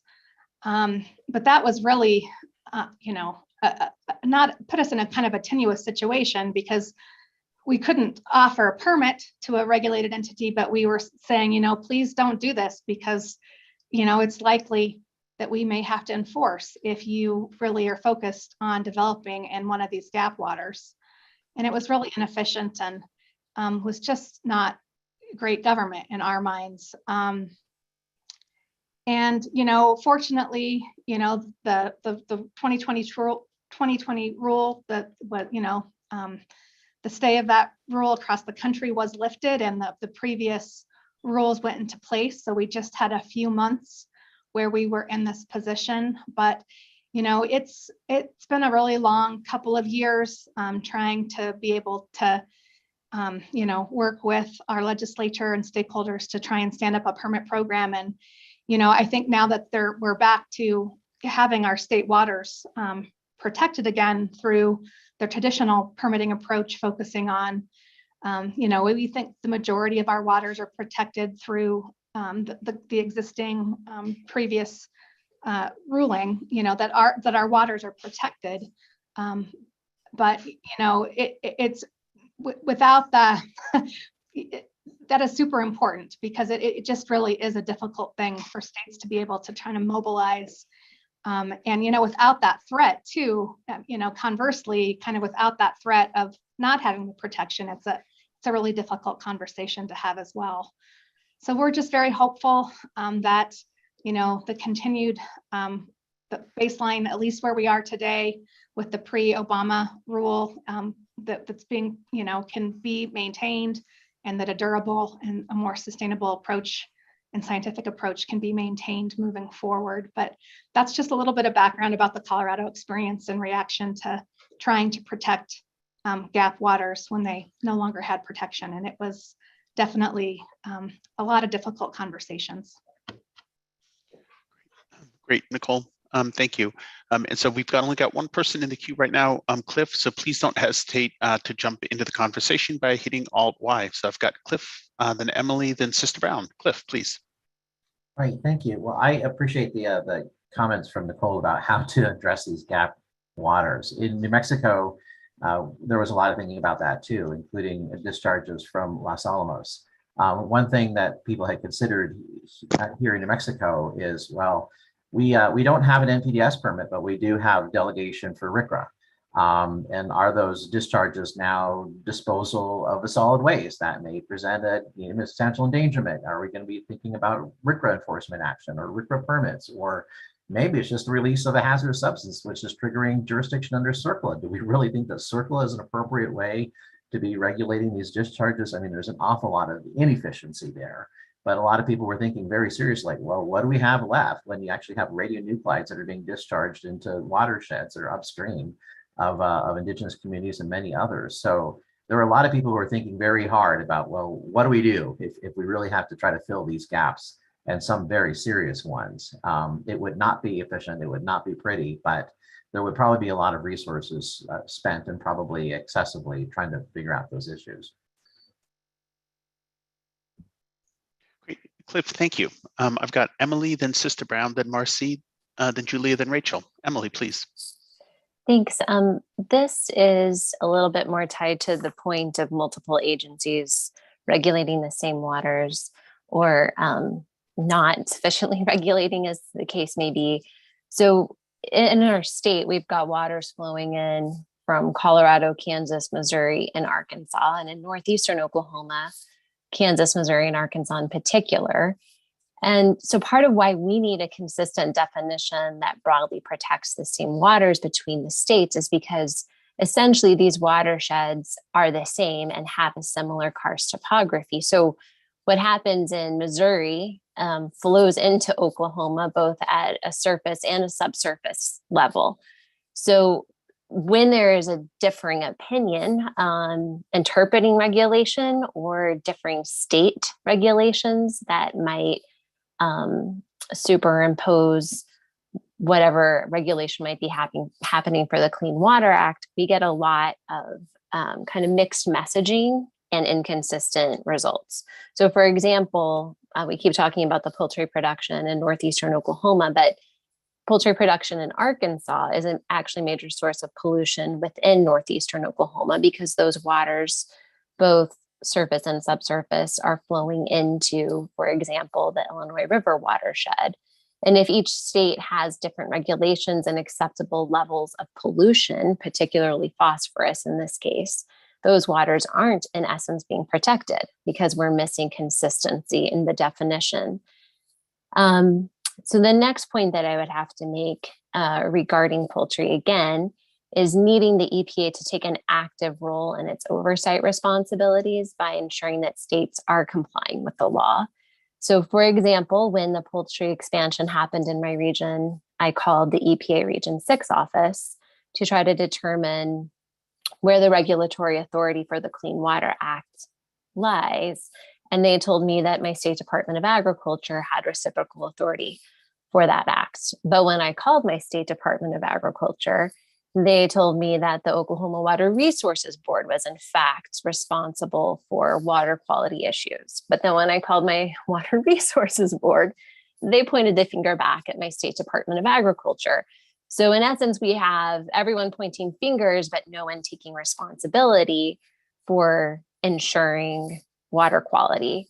And in particular, when we held community meetings, we had representatives from both agencies, our Water Resources Board and our State Department of Agriculture, telling us that they had no regulatory authority and that this was a legislative issue, a state legislative issue, which leaves the public very frustrated and unsure of where to go. And this isn't a case where people have come together, have mobilized tremendous resources to get community members present at meetings, aware of the meetings, and then to have all that energy come together and in essence be told, sort of the horse is out of the barn, but nobody knows how to regulate it at this point is really frustrating and disenfranchising for people. So I would just like to emphasize the need for increased EPA regulation beyond just the discussion of what the definition should be, but oversight within the states to ensure that what is written on paper is actually what's taking place on the ground. Emily, thank you. I've got Sister Brown, Marcy, Julia, then Rachel. Yes. So just a couple things. The one that I want to bring up is that there really needs to be a deep consideration and even looking ahead of what might be impacts regarding climate change and variables that might happen because of fires in our region. And so, what new waterways might even, emerge because of the fires, or new ephemeral or intermittent streams, and then how that affects some of the legacy issues that we may have from mining or oil and gas or the military or those elements. So to really look ahead at rules that can really serve us well into the future with that huge variable of climate change.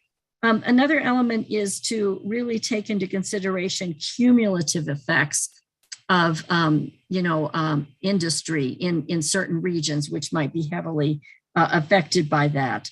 And then the other I want to just bring up again, Rachel brought it up already, but to try to make this so that it's a little easier for individuals as well. Like I'm just thinking of Communities for Clean Water, and we're dealing with the stormwater permit with over 400 outfalls. That's just a very burdensome and very difficult. It doesn't quite make sense when you have all these ephemeral waters at 400 outfalls and stormwater permit. So again, just trying to speak for communities and how Emily was saying that, people do want to be involved. They're very concerned about their water and concerned about God's creation, and just we all want to work together so that in the best way. So in forming these regulations and rules. Thank you. Great. Sister Brown, thank you. I've got Marcy, Julia, then Rachel. Marcy, please. I wanted to follow up on something that Cliff said and has been mentioned before about New Mexico not having its own surface water quality program and not having primacy for the MPDES or the dredge and fill programs. I just wanted to mention that New Mexico has tried 2 times to assume primacy. Funding is a major roadblock. We are a rural state with a low tax base, and there are many priorities for limited state dollars. We also have an unpaid citizen legislature. So when you bring an issue like this before them, sometimes it's hard to get attention and also for folks to really understand what the issues are. So I just wanted folks to know that it's not that New Mexico hasn't tried. We have tried, the Environment Department has tried twice.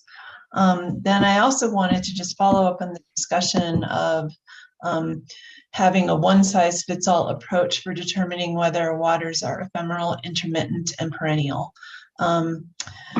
a nationwide, federally promulgated definition, it would be very hard for that to work here in New Mexico, especially an implementation plan that relies on the National Hydrography data set, because that data set is very inaccurate for New Mexico.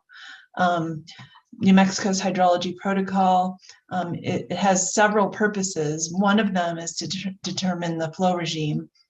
Another is to support the process for establishing the highest attainable use for a water body. So even if EPA overlays a conflicting definition or procedure, the state is still going to have to use the hydrology protocol. And so there are going to be conflicts. And the hydrology protocol underwent significant public comment. It was approved by the state's Water Quality Control Commission. It had a lot of public input, and it received final approval from EPA. So I just want to stress that it's really important that EPA not put in place a one-size-fits-all approach that has, and it's based on areas of the country where there's a lot of water, because that just wouldn't work in New Mexico. Thanks. Marcy, thank you. Julia, you're up, and then Rachel. Well, Marcy ditto, I would say, for Arizona. But I really wanted to speak about the significant nexus challenge. Certainly, it is a huge challenge. It is the one that's before you today. The way that that's being done right now in the LA district is based on very little information. And one of the things that we've found out is that AJDs, or approved jurisdictional determinations by the Corps, cannot be appealed by anybody but the applicant. And so that prevents any additional information. Even the state can't appeal an AJD, even though it affects a lot of state functions in terms of, thinking about the application of the NPDES program. So can we get a notice of these AJDs? Can we have a process that would allow the state or perhaps others to submit physical, chemical, or biological information that would be relevant to the determination of the significant nexus? Because right now, the only thing that the Corps is getting is from the applicant, and they're basing this on basically the distance to the nearest traditional navigable water and the ratio of the area of the affected watershed to the watershed area of the traditional navigable water. So when you're talking about a kind of a headwater stream type project, that ratio is really big. The second thing I wanted to mention was just the bigger issue, maybe for some jurisdictions. There's a lot of concern in the business sector, and certainly we're a regulated party under the Clean Water Act for our discharges. Sometimes these issues come up because resistance to the Clean Water Act because of other laws. Often the Section 404 permit is the federal nexus for a project that triggers, endangered species scrutiny. And so sometimes, the reason why jurisdictions may oppose having a particular water, under the Clean Water Act could be because of ESA regulations. Anything that the Corps of Engineers can do to help applicants through the ESA process is beneficial. Pima County has a habitat conservation plan we worked on for many years, and that has streamlined to a great deal, to a great level, our use of the Clean Water Act and Section 404 permitting. So that's been a good benefit. What we're finding right now is a Section 408 of the Clean Water Act. We have some 408 structures in Pima County. And so then when we have a project that affects a 408 structure, these two halves of the Corps of Engineers are not talking to each other. They're having different interpretations of, whether the project affects a 408 structure and, holding up the permit. So anything that the Corps can do to help applicants through 408 issues or ESA issues will run to the benefit of implementation challenges. Thank you. Great. Julia, thank you. So we've got time for probably, I'm going to come to Rachel in just a second here. We probably have time for 2 or 3 more comments on this, and then we will go right to wrap up and next steps. And so if there are other folks that want to reflect here on implementation, please go ahead and hit Alt-Y to raise your hand. Rachel, you're up.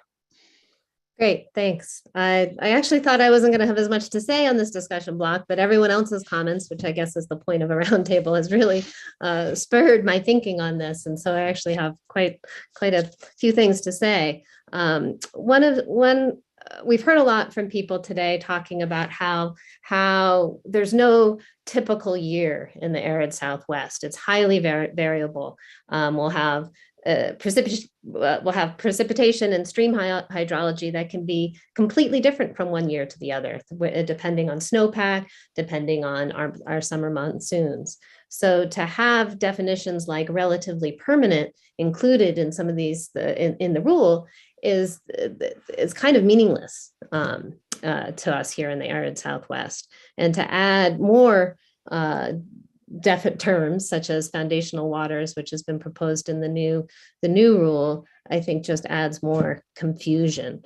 Really, what I think we need is more attention to categorically including waters, not depending on these definitions of regulatory, relatively permanent or significant nexus. There's a lot of really good science that's been done by EPA itself to show the connections between tributaries, between ephemeral drainages, but tributaries as a whole to downstream traditionally navigable waters. That science, that work should be used to include categorical inclusion of those waters. I also wanted to touch on, as many of you have probably heard, our state is on fire here in New Mexico. We had a huge, big Hermit's Creek fire, that just biggest wildfire in the state. It destroyed over 300,000 acres of northern New Mexico. Just last Thursday, there was another fire started. It was called the Midnight Fire, and that's to the west of Taos, where I live. You could see the plume. We were all hot, closed up in our houses because we don't have air conditioning here. Really, many people have air conditioning in northern New Mexico. But the air quality was horrible on Saturday here in Taos because of this new fire. And one of the things that you see after a fire is this massive amount of sediment that moves through the system and impacts our streams. I mean, our streams just turn black. You have huge trunks. You have huge plugs of sediment moving through the system. And without jurisdiction, many of these waters will not be available, my understanding, for 319 grants, for restoration grants, where if you get into these systems where you have some impairments like head cuts and incised channels, and you put in structures like one rock dams or Zuni bowls, those are restoration techniques that you can put in that can capture sediment to build up the stream channel and reconnect the stream to the floodplain. That actually, when the sediment moves through after a fire, actually you could capture that sediment and have it at least do some good to restore some of these channels. But if we don't have jurisdiction of these waters, then there won't be the funding available through the 319 restoration grants to implement those restoration projects, to put in those structures, to then be able to capture some of that sediment post-fire events. And lastly, I did want to talk about this issue with the New Mexico water quality standards are delineated by hydrology. So you'll have uses applied by, say, the Rio Pueblo de Taos, the perennial reaches of the Rio Pueblo de Taos, but there's no specific point on the landscape. It doesn't say, the junction of this road or that bridge or this confluence of another stream. And so as the climate changes and it gets warmer, we're getting that perennial stretch is becoming shorter and shorter. And what happens by default is that those protections, you get a downgrading of standards without a use attainability analysis. And what else also you get is a lack of jurisdiction from EPA to be able to write permits in those waters. And so that's a huge issue with the impacts of climate change here in the arid Southwest and in New Mexico specifically. Thank you. Great. Rachel, thank you. Okay, like I said, we have time for one, maybe two more comments. And so we've got about 5 or 6 minutes left here, 5 minutes. So I want to make space, see if anyone else wants to raise their hand and jump into the conversation. I'll let that sit for about 30 seconds. If not, then Rachel, I'm going to come to you, see if you have any closing thoughts, and then Sylvia to you, and then to you, Elliot. So anyone else want to jump in and share any thoughts here?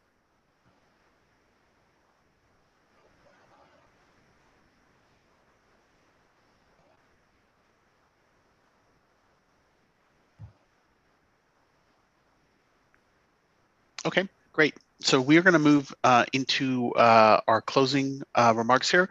So Sylvia, I want to first make space for you. Oh, I'm sorry, Rachel. I was looking at Rachel on my screen and I said Sylvia. My goodness, Rachel. Thanks. Yes, I just want to thank the roundtable participants. You know, I don't know if any of us knew what we were getting into when we agreed to, put together. When I put together the panel and you guys all agreed to be on it, and all the emails, and trying to find a date and a time and getting the images together. I just want to thank you for all of your time that you put towards this, and thank EPA and Rob and Janelle for facilitating us. So thank you all, and appreciate the opportunity to share the distinct and unique perspectives relating to watershed management here in the arid Southwest. So thank you so much. Great, Rachel, thank you. Now, Sylvia, I promise. Wow, I'm not sure I can top Rachel. She did a great job of saying things that I wanted to say. I wanted to thank everybody on this call. Oh, I should introduce myself first, excuse me. My name is Sylvia Quast. I'm a senior advisor to Radhika Fox, who's the assistant administrator for water, basically the top water official at EPA. And again, I just want to thank all of you for all the time and effort that you've put into this roundtable. I thought this was a terrific roundtable. I guess there were 3 things that really kind of jumped out at me in terms of how you guys did it. One was the photos. We've all heard that old saying about every picture's worth 1,000 words. Well, that was really true here. I mean, it was really, really helpful to see those and kind of illustrate what's going on where you live. The second thing that really jumped out at me was what a great job you guys did in terms of talking about region-specific water resources and the sorts of challenges that you're facing with your specific water resources and the issues that you're facing right now. And then finally, another category where you guys really stood out for me of the many roundtables we've looked at, so we've been involved with so far, is you had some very specific ideas for how we could do a better job in the realm of WOTUS and in the Clean Water Act more generally. And I really, really appreciated that. That's one of the most valuable things that we at the agencies can get from these roundtables is going forward, whatever happens with the rulemaking, doing a better job generally in terms of how we're implementing the various permitting programs, and frankly, the Clean Water Act more generally. It's just very, very much appreciated. The last thing that I want to do is I want to thank Rob and Janelle for their great work in facilitating and helping to organize the roundtable. You guys have done terrific work. And Rob, again, thank you for doing this on a vacation day. That's very much appreciated.